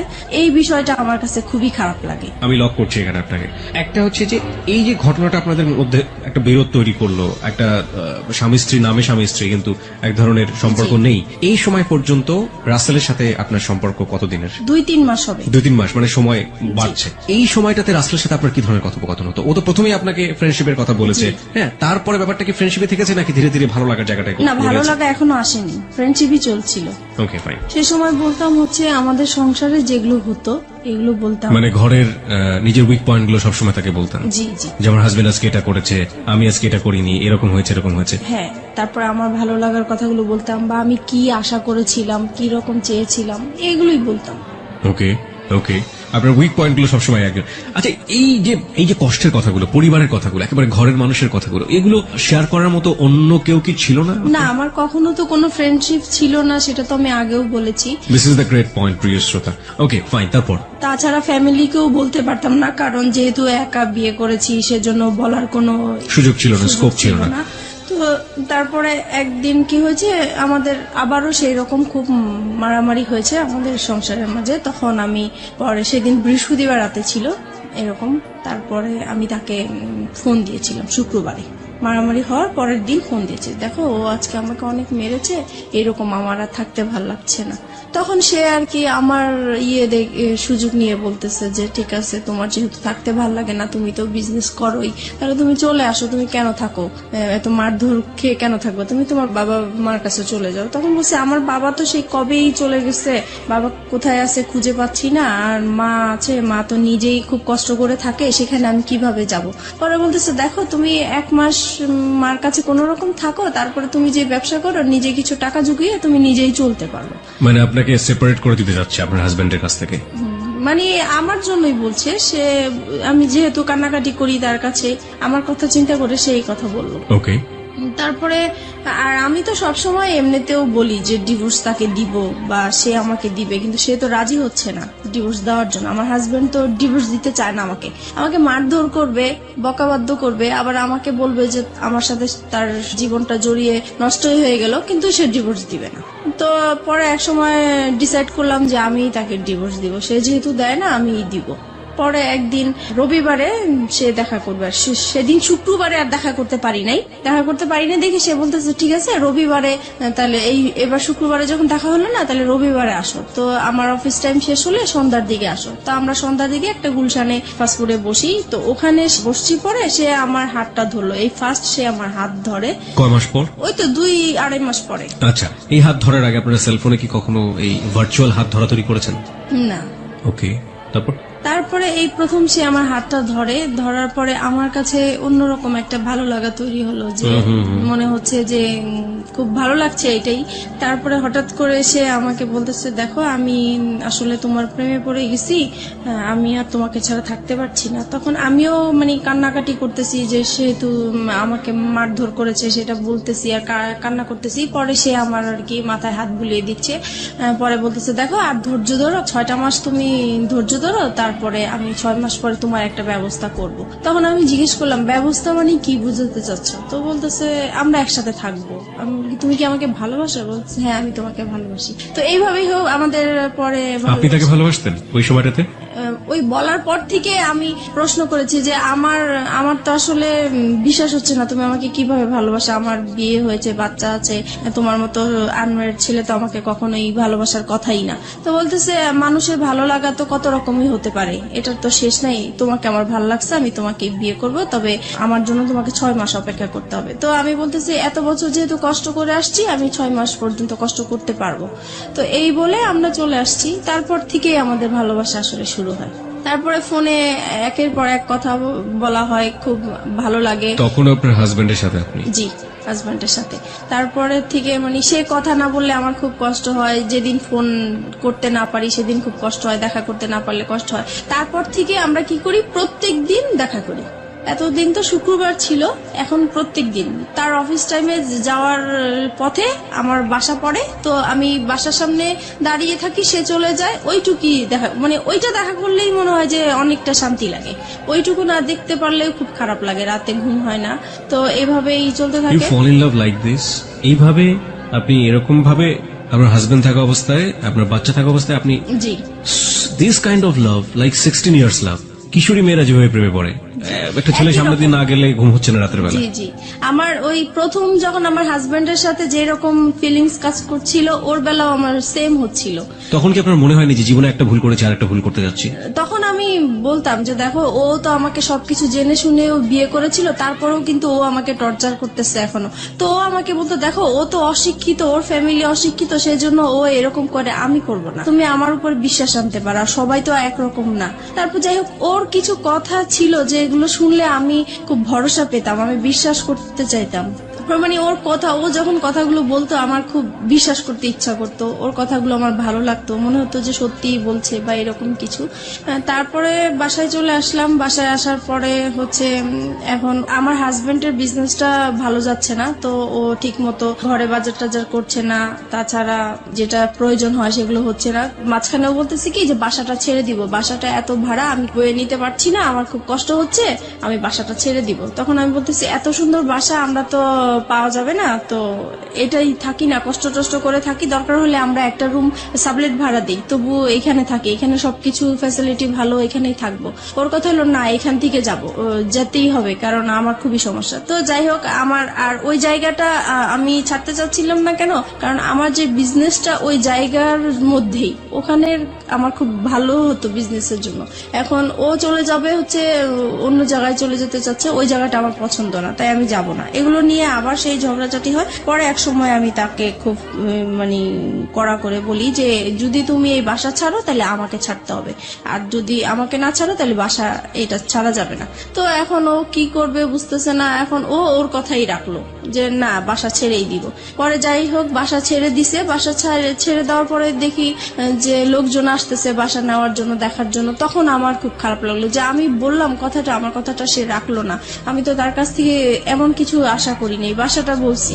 তখন সে বাসাটা ছেড়ে দিছে। পরে আমি তাকে বললাম, দেখো বাসা এখনো সময় আছে, তুমি বাসাটা আবার বাড়িওয়ালার কাছ থেকে সময় নিয়ে নাও, নাহলে কিন্তু আমি সত্যি সত্যি এবার চলে যাবো। সে বলতেছে তুমি চলে গেলে চলে যাও, আমার কোনো সমস্যা নেই, তোমার মতো মেয়ে আমার দরকার নেই। তখন আমি আর কি মানে ডিসাইড করলাম যে না, আমি আসলেই চলে যাবো, এখান থেকে থাকবো না। যেহেতু এখানে আমার একটা বিজনেসের একটা রাস্তা হয়েছে, সেটাই যদি বন্ধ হয়ে যায় তাহলে আমার ওর সাথে আর থাকার কি দরকার। আমি তো এই বিজনেসটা নিয়েই আসি, কারণ আমার সংসারে অশান্তি। আমি বিজনেসটা, আমি এই কাজে ব্যস্ত থাকি, আমার যাও একটু ভালো লাগে, আর তার সাথে ফোনে কথা বলি, দেখা করি, এই আমার ভালো লাগা নতুন সৃষ্টি হয়েছে, এটা কেন নষ্ট হবে। তো এই কারণে আমি পরে ওই বাসাটা আমাদের জানুয়ারি মাসে ছেড়ে দেয়। তারপরে আমি চলে যাব বলে আমার জিনিসপত্র গুছাতে থাকি। তো সেও আমার জিনিসগুলো গুছানোর জন্য হেল্প করে। সে এমনকি আমার জিনিসগুলো মানে একটা ভ্যানে উঠিয়ে আমার বাবা বাড়ির দিকে পৌঁছিয়ে দিচ্ছে। তো আমার কথা হলো, সে যদি আমাকে আটকাই রাখতে চায় তাহলে কেন আমার জিনিসগুলো আলাদা করে দিবে, কেন আমাকে যাওয়ার জন্য সাহায্য করছে? নিশ্চয়ই সেও চায় আমি চলে যাই। সে আমাকে কোনো বাধা দেয় নাই। আমি এইভাবে বাবার বাড়ি চলে আসছি। এখন বাবার বাড়ি মানে মার বাসায় চলে আসছি। এবং মার বাসায় আসাতে এখন সে পরে আমার মার কাছে এসে বলতেছে যে আপনার মেয়েকে আপনি জায়গা দিচ্ছেন, আপনার মেয়ে কিন্তু আমাকে ছেড়ে চলে আসছে। এখন আমি আপনাদের নামে কেস করব, আপনার মেয়ে আমার যত টাকা পয়সা গয়নাগাটি সবকিছু নিয়ে চলে আসছে, আমি আপনাকেও জড়াই দিব আপনি যদি আপনার মেয়েকে জায়গা দেন। এখন মা তো মানে প্রচুর রাগারাগি করতেছে আমার উপরে যে তোমরা নিজেরা কাজ করে এখন আমার উপরে বিপদ ফেলতেছো। এখন এই লোক তো ভালো না, সে যেটা বলে সেটাই করবে। এখন আমি কি করব? আমার তোমার বাবা নাই, তোমার একটা বড় ভাই নাই, আমাদের কোনো গার্ডিয়ান নাই, তাহলে এখন কে দেখবে আমাকে? এখন তুমি আমার বাসায় থাকতে পারবে না। তো এখন থাকতে পারবে না, এখন আমি কোথায় যাব? ওকে ছেড়ে আসছি, এখন আমার যাওয়ার জায়গা নাই, যেহেতু আমাদের কোনো রিলেটিভও নাই। তো কি করব আমি? পরে আমি ওকে ফোন দিলাম, আমি যার সাথে ভালোবাসার সম্পর্ক হয়েছে আমি তাকে ফোন দিয়েছি। ফোন দেওয়ার পরে ওকে বললাম যে দেখো আমার এখন কি করা উচিত, আমি তো বুঝতেছি না। এখন মার বাসায় চলে আসছি, এখন মাও আমাকে রাখতে চাচ্ছে না। তো বলতেছে যে তাহলে তুমি এক কাজ করো, তুমি একটা বাসা নাও। পরে আমি বলতেছি বাসা নিব তো আমি টাকা কোথায় পাবো, আমি ভাড়া কোত্থেকে দিবে? এই মুহূর্তে তো আমার হাতে কোনো টাকা পয়সাই নেই। পরে বলতেছে ঠিক আছে, সেটা আমি দেখবো, তুমি আগে খোঁজো বাসা। তারপরে আমি হচ্ছে সাবলেটের মধ্যে বাসা খুঁজতে গেলাম ওখানে।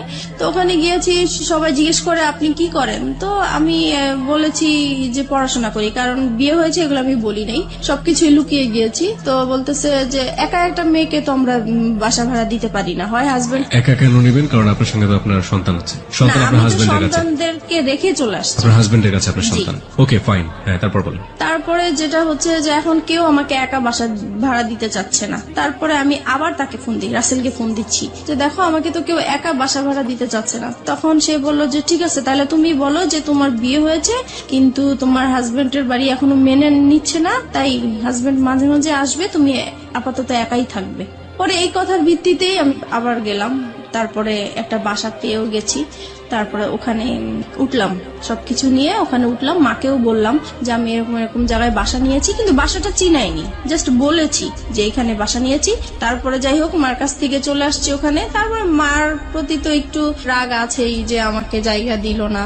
তারপরে এখন যেহেতু রাসেলকে হাজবেন্ড হিসাবে পরিচয় করিয়ে দিয়েছি আমি ওখানে, আর এতদিন আমরা বাইরে বাইরে ঘুরতাম, তো এখন মনে হয়েছে নিজের কাছে যে এখন যেহেতু নিজেদের বাসা হয়েছে, কেউ এখন আসবে না, কেউ জানবে না, আর সবাই জানে হাজবেন্ড, তাহলে বাসায় আসলে সমস্যা কি?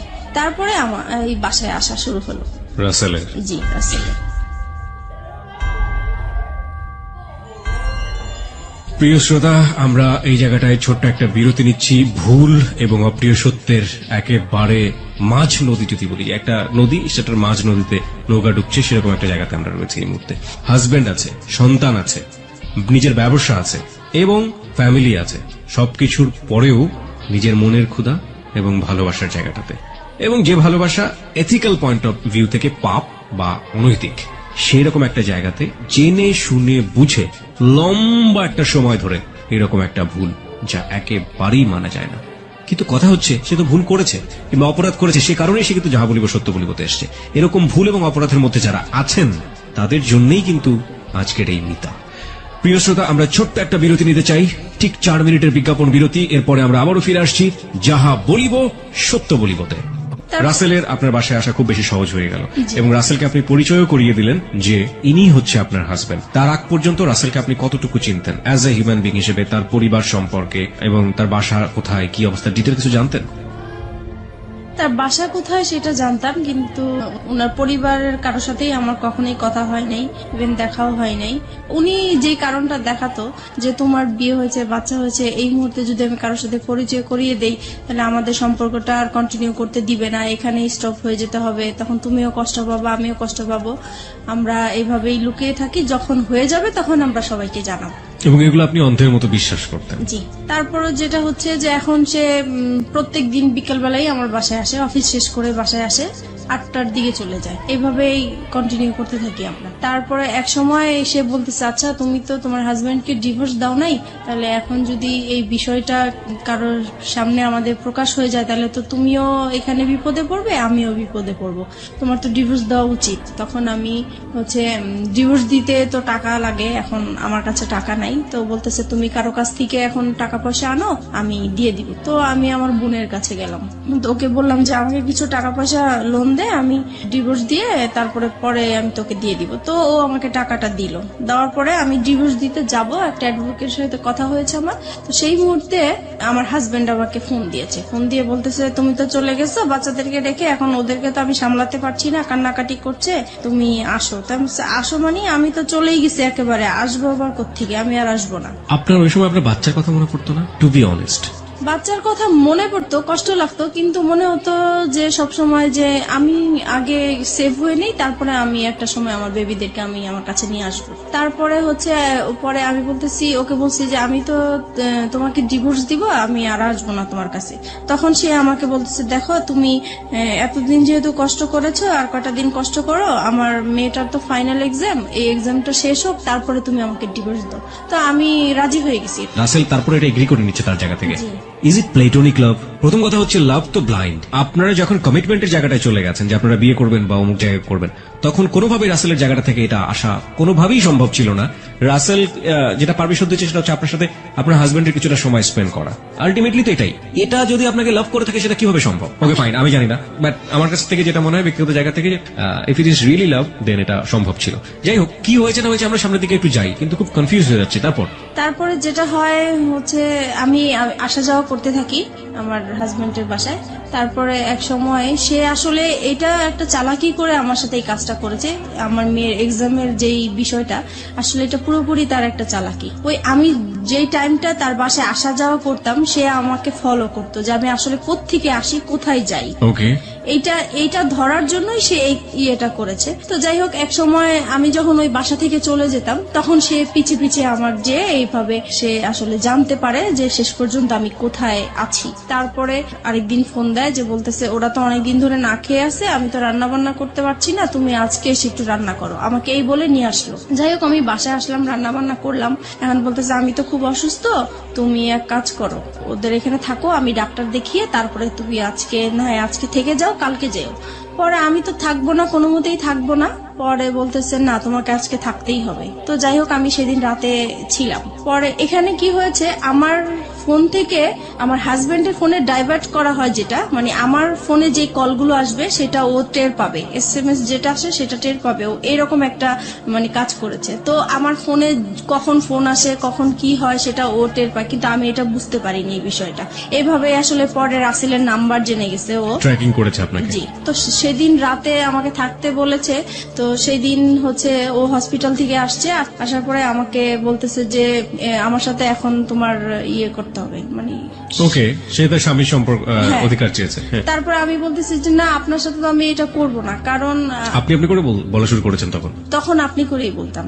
তারপরে বলতেছি যে না, আমি তো আপনার সাথে এই কাজ করতে পারবো না। তখন বলছে কেন করতে পারবো না, তুমি এখন পর্যন্ত আমার ওয়াইফ। পরে আমি বলেছি যে না, আমি করব না তো করবোই না। এখন করব না দেখে সে আমাকে প্রচুর মারধর করলো, যে মশা মারে যে ব্যাট গুলো আছে সেই ব্যাট দিয়ে আমাকে পুরো ব্যাটটা ভেঙে ফেলে আমার শরীরের উপরে। পরে আমার নখ উল্টে যায়, আমার শরীর থেকে রক্ত পড়তে থাকে টপ টপ করে, অনেক মারলো। তারপরে আমাকে বলতেছে যে তুই কোথায় কি করিস, কোথায় থাকিস, সবকিছুই আমি জানি। নাও কাম টু দ্য পয়েন্ট। এতদিন তুই আমাকে এই আমার সাথে কোনো শারীরিক সম্পর্ক করিসনি, সেটার কারণটা আমি এখন খুঁজে পাইছি। তোর বাইরেই চাহিদা মিটে আসিস, এখন আমি বুঝতে পারছি। আজকের পর থেকে তুই এই ঘর থেকে কোথাও বের হইতে পারবি না, তুই এখানেই থাকবি। আমি তো প্রচুর কান্নাকাটি করতেছি, আমার কান্নাকাটি দেখে আমার বাচ্চারা ভয় পেয়ে গেছে, ওরাও কান্নাকাটি করতেছে। তারপর আমি বলতেছি যে এখন আমাকে যেতে দেন, নাহলে যে কোনো বিপদ হবে। পরে বলতেছে যে না, তোকে আমি যাইতে দিব না, তোকে আমি আটকায় রাখবো। আমার মোবাইল, আমার পার্স সবকিছু লক করে দিয়ে, আমাকে পর্যন্ত লক করে দিয়ে সে কোথায় কোথায় জানি 2 দিন ঘুরে আসলো। আমাকে 2 দিন পর্যন্ত বাসায় লক করে রাখছে। আমি এদিক দিয়ে রাসেলের সাথে যোগাযোগ করতে পারছি না, কারোর সাথে যোগাযোগ করতে পারছি না। পরে 2 দিন পরে আমি বললাম যে আজকে যদি আমাকে বের হইতে না দেন তাহলে যে কোনো বিপদ আপনার হবে।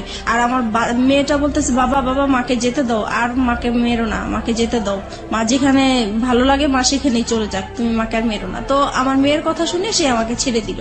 তারপরে আমার মোবাইল, আমার পার্স দিল, আমি চলে আসলাম। চলে আসছি, এই ফাঁকে সে কি করেছে, এই যে 2টা দিন সে যে বাইরে ছিল, সেই 2টা দিন হচ্ছে যে আমি যেই বাসায় ছিলাম সেই বাসায় এসে সে সবকিছু দেখিয়েছে। আমার বাচ্চা আছে, আমার বিয়ে হয়েছে, তার সাথে সবকিছু তাদেরকে দেখিয়ে বলছে যে সে এখন পরকীয়া করে এই লোকটার সাথে এখন থাকতেছে, আপনারা যদি আমাকে হেল্প করেন তাহলে আমি তাদেরকে একসাথে ধরতে চাই। তো আমার যে বাসায় আমি ভাড়া নিয়েছি সেই বাড়িওয়ালার ওই এলাকার কিছু বকাটে ছেলেদেরকে হাতে করেছে। তারপরে হচ্ছে আমি বলতেছে যে ও যখনই আপনার বাসায় আসবে সাথে সাথে আমাকে ফোন দিবেন, আমি চলে আসব।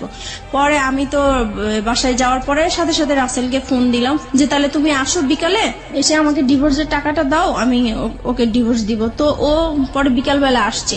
এই সময় আমার বাড়িওয়ালা কি করছে, আমার হাজবেন্ডকে ফোন দিয়ে দিছে। পরে আমার হাজবেন্ড তো 2 বাচ্চাকে নিয়ে ক্যামেরা নিয়ে চলে আসছে, আমাদের ছবি তুলবে, পেপারে দিবে, এই সেই। তারপরে এই লোকজন আসলো, হুড় হুড় করে আমার বাসায় আসলো। আমি তো পুরো ভয় পেয়ে গেছি। আমি তো তাকে দেখে অবাক যে সে কিভাবে আমার বাসা চিনলো, কিভাবে আসলো।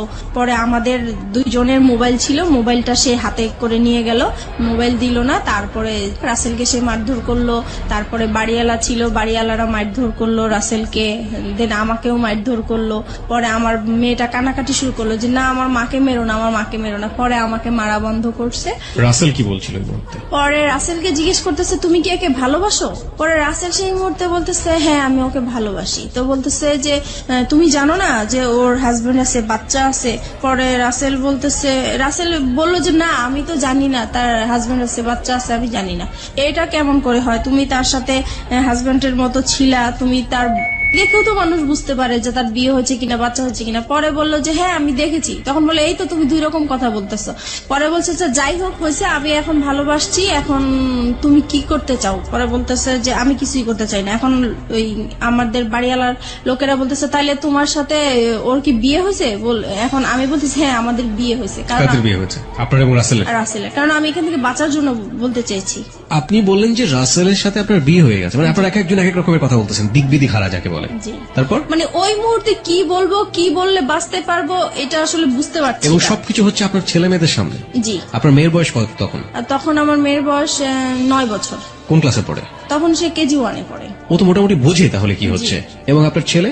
আমার ছেলে তখন 2.5 বছরের। তারপরে হচ্ছে রাসেলকে জিজ্ঞেস করতেছে তোমরা কি বিয়ে করেছো? পরে আমি বলছি যে হ্যাঁ আমরা বিয়ে করেছি। তো বলছে বিয়ে করেছি তো কাগজপত্র দেখাও। তো বলছে কাগজপত্র তার সাথে নিয়ে ঘুরি না, কাগজপত্র অন্য জায়গায় আছে, আমরা পরে দেখাতে পারবো। পরে বলতেছে না এখনই দেখাইতে হবে। তো বলছে এখন তো দেখানো সম্ভব না।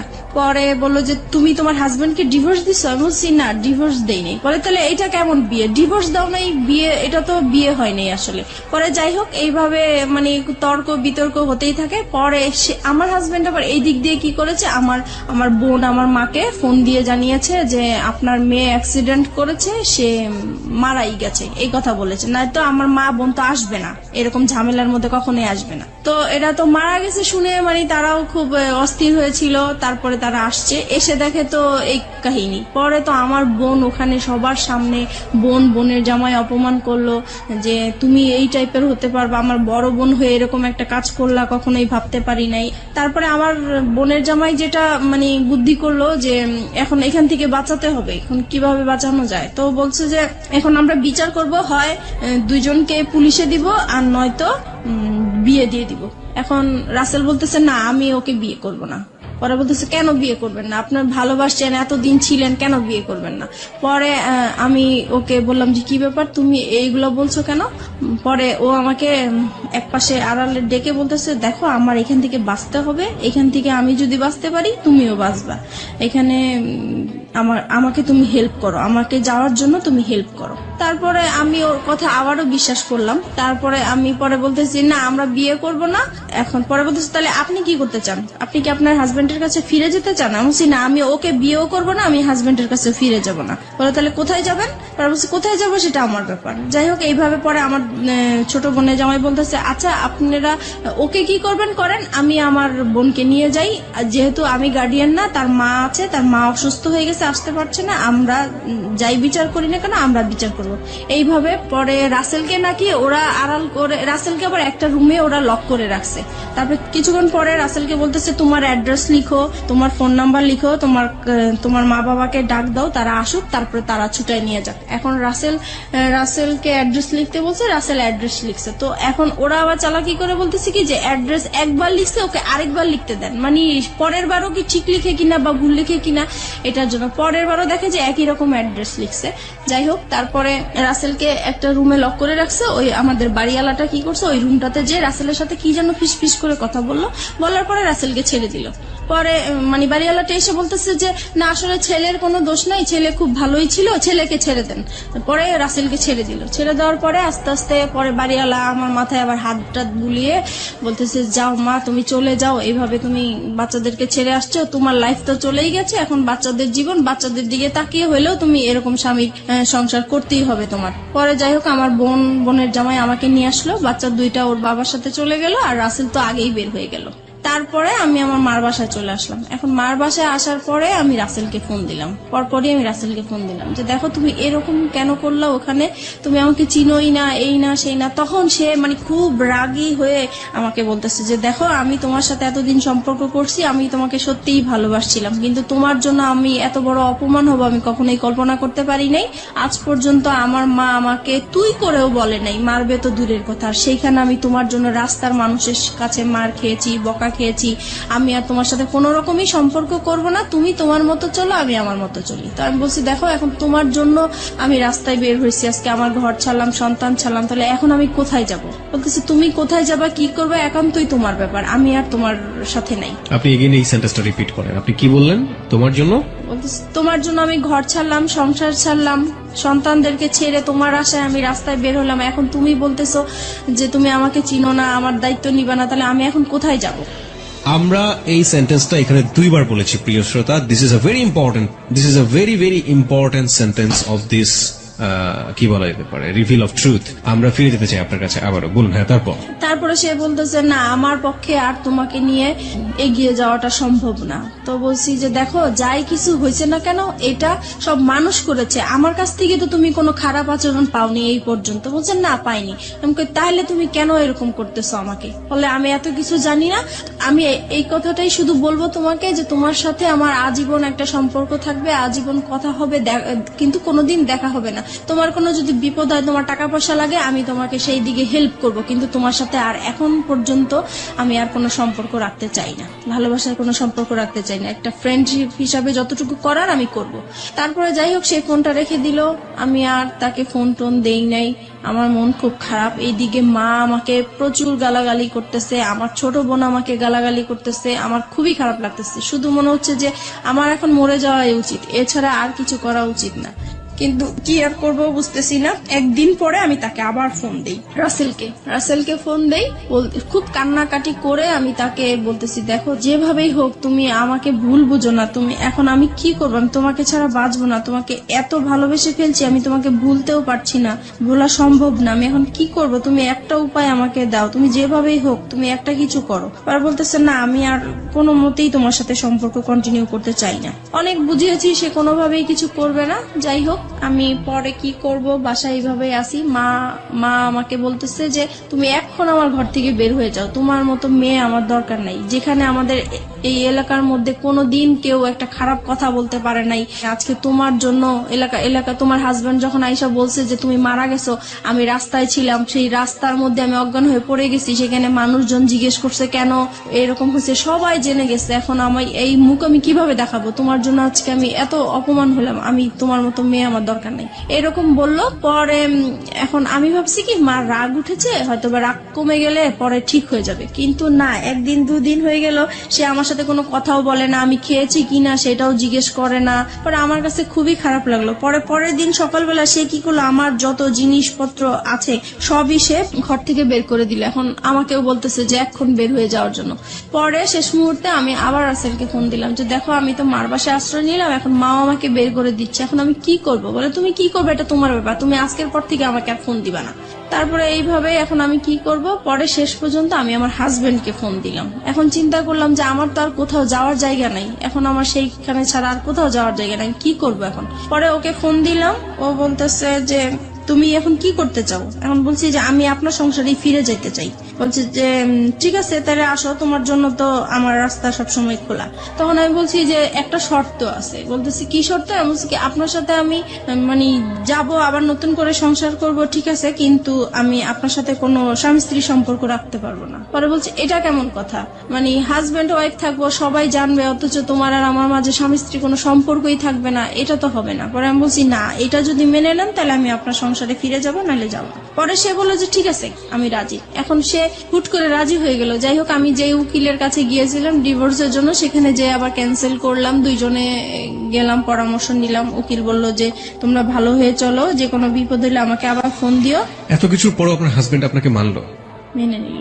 এবং এই মেনে নেওয়াটাকে আপনি ওই মুহূর্তে কি হিসেবে দেখেছেন? ওই মুহূর্তে দেখেছি যে না, আসলে সেই ভালো, আমি যত অন্যায় করেছি কিন্তু সে তো আমাকে মেনে এবং নিয়েছে। আপনি এমন একটা কন্ডিশন তাকে দিলেন যেটা কোনো হাজবেন্ডই কখনোই মানবে না। আপনি সেই কন্ডিশনও সে মেনে নিল এত কিছুর পরে। জি।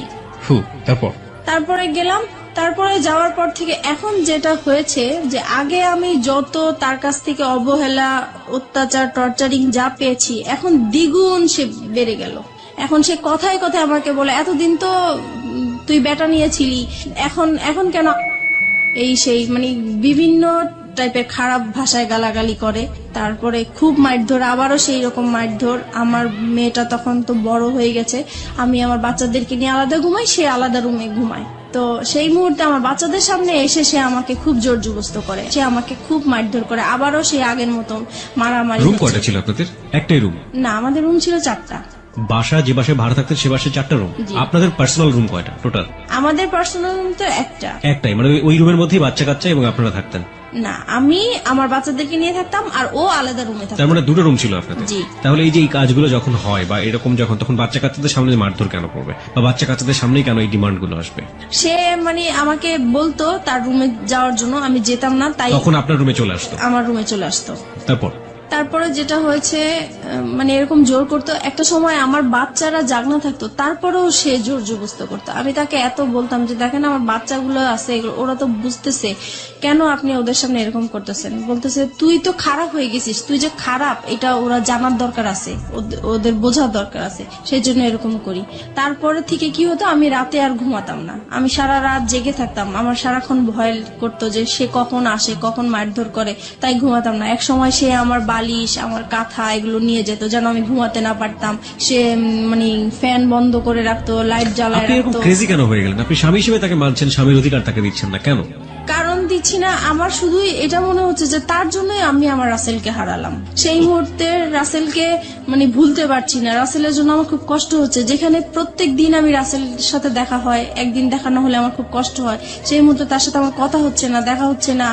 আর সে মানে রাসেল আমার সাথে এরকম বিহেভ করলো একমাত্র তার জন্যই, এটা মনে হয়েছিল আমার তখন সেই মুহূর্তে।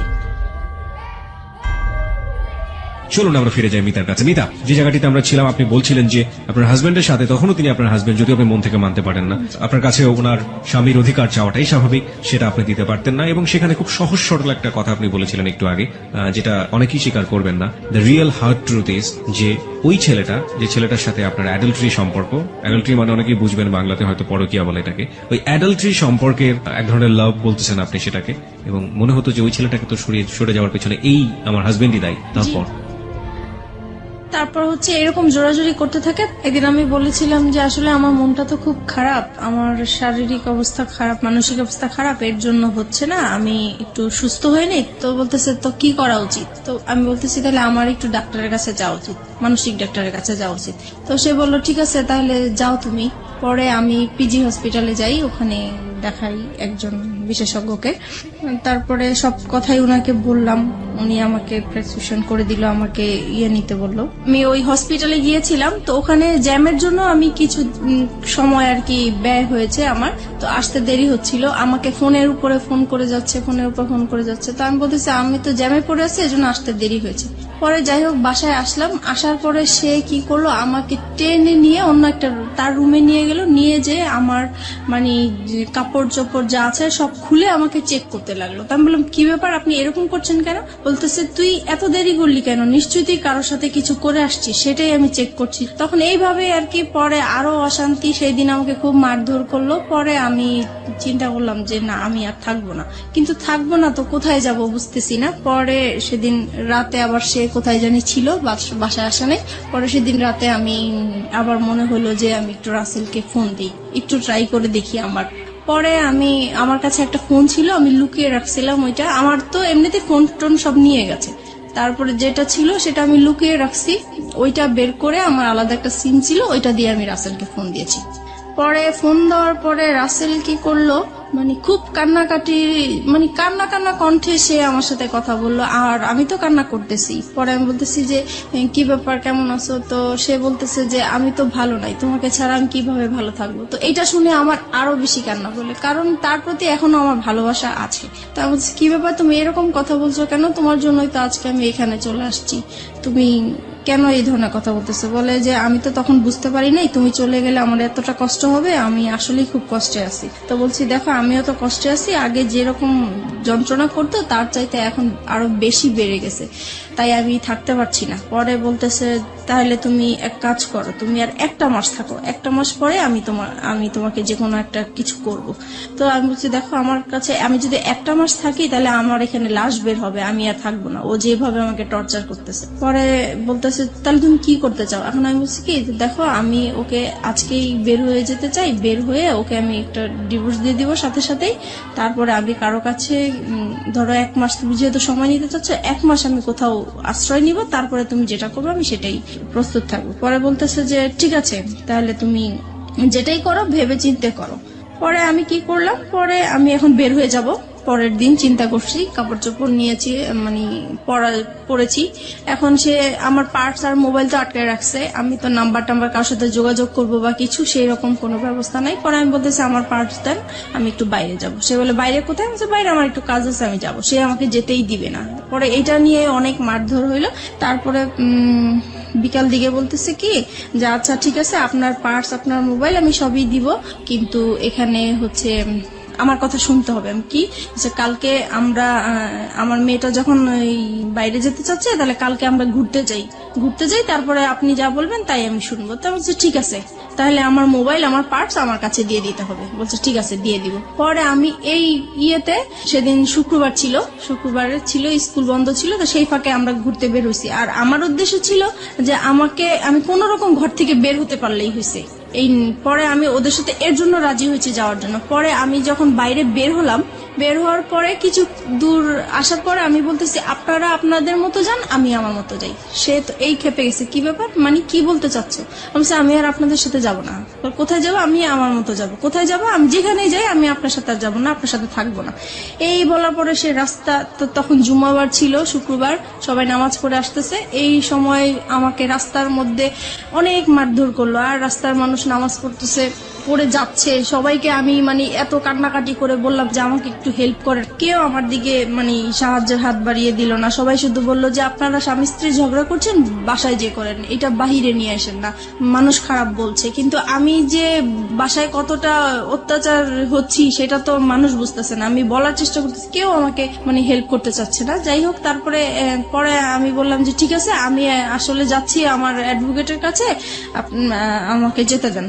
পরে সে বললো যে ঠিক আছে আমিও যাবো। আমি বলছি, তো চলেন যাই। পরে রাজি হলো, পরে রিক্সা নিল, আমরা রিক্সার মধ্যে উঠলাম। পরে রাস্তায় যে সার্জন থাকে, আমি হঠাৎ করে সার্জনকে দেখে রিক্সা থেকে নেমে গেলাম। পরে আমি সার্জনকে বললাম যে আপনি আমাকে একটু হেল্প করতে পারেন? তো বলে কি বিষয়? আমি বলছি, আমার হাজবেন্ড ওয়াইফের একটু ঝগড়া চলছে, আমি আসলে ওর সংসার করতে চাচ্ছি না, কিন্তু আমাকে ঘর থেকে বের হতে দিচ্ছে না, আমাকে ডিভোর্সও দিতে দিচ্ছে না। পরে বলছে যে এটা তো আসলে ফ্যামিলি সমস্যা, এটা তো আমরা কিছু করতে পারি না। আমি বলছি না, আমি আসলে ওর সাথে কোনো মতেই যাবো না, আপনি যে কোনো আমাকে একটা হেল্প করেন। পরে ওনারা সেটা হচ্ছে রামপুরা থানার এরিয়াতে, তখন সে থানায় ফোন দিয়েছে। পরে থানা থেকে গাড়ি আসছে, পরে আমাকে নিয়ে গেছে থানায়। পরে থানায় যাওয়ার পরে আমার বাচ্চারাও আমার সাথে ছিল।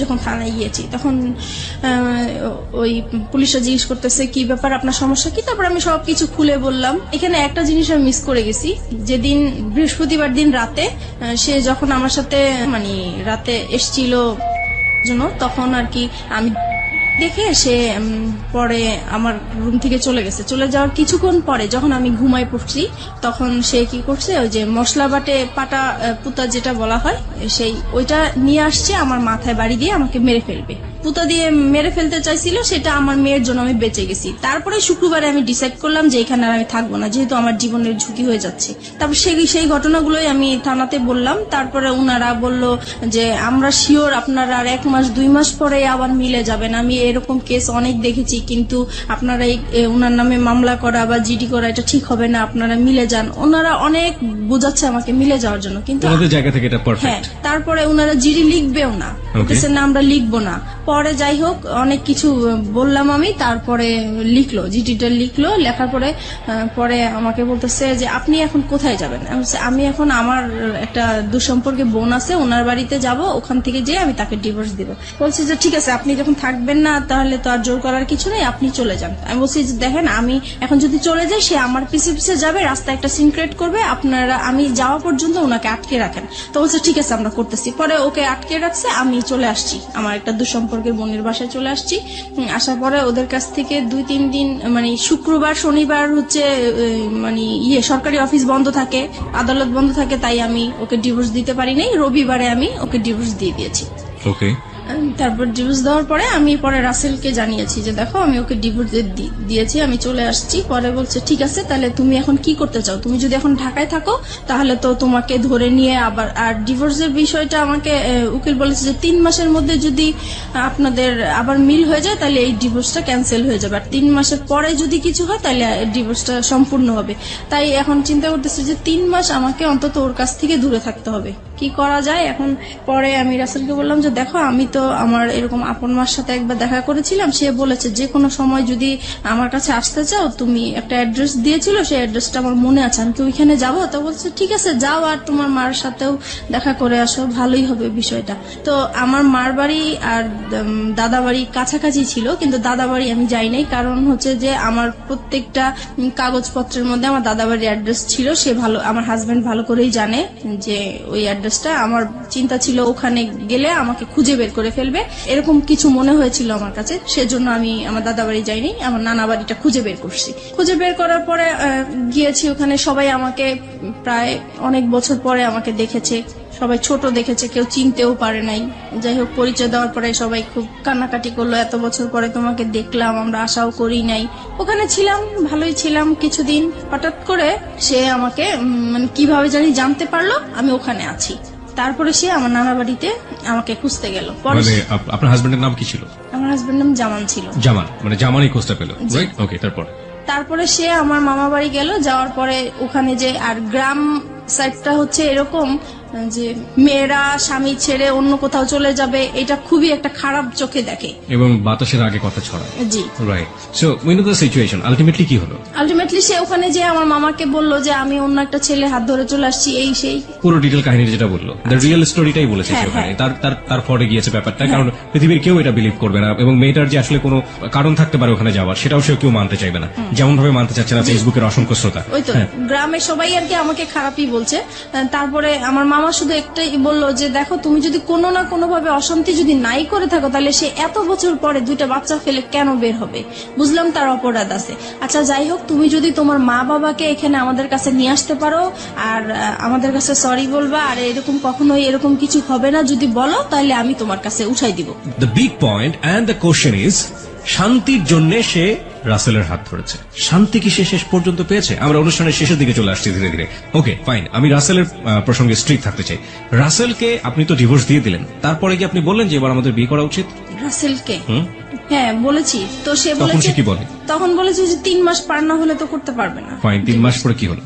তারপরে হচ্ছে পরে আমি বলতেছি দেখো আমার তো কিছু সমস্যা আছে, লোন আছে, এখন আমি লোনগুলা শোধ করতে হবে, তাছাড়া ফ্যামিলিতে এখন আমি খুব বিপর্যয় অবস্থায় আছি, এখন আমি বিয়েটা করতে পারবো না, আরো কিছু পরে করব তোমাকে। সেটা কতদিন পরে? সেটা বলতেছে সেটা 6 মাস হতে পারে, 1 বছর হতে পারে। পুরোপুরি অনিশ্চয়তা। জি। ততদিনে কি আপনার ছেলে মেয়েগুলো কি আপনার কাছে থাকে নাকি আপনার জামানের কাছে? জামানের কাছেই থাকে। 3 মাস পরে, মানে ডিভোর্স হয়ে যাওয়ার 3 মাস পরে, আলটিমেটলি যখন ডিভোর্সটা অ্যাক্টিভ হয়ে গেল, জি। তাই তো? তখন আপনি কি করছিলেন? তখন আমি হচ্ছে মানে জায়গায় জায়গায় আশ্রয় নিয়ে বেড়াচ্ছি, যেহেতু আমার নানা বাড়ি চিনে ফেলেছে, নানা বাড়ি আর থাকা যাবে না, সেজন্য আমি আমার মা থাকতো ঢাকায় গাজীপুরে চলে গিয়েছি।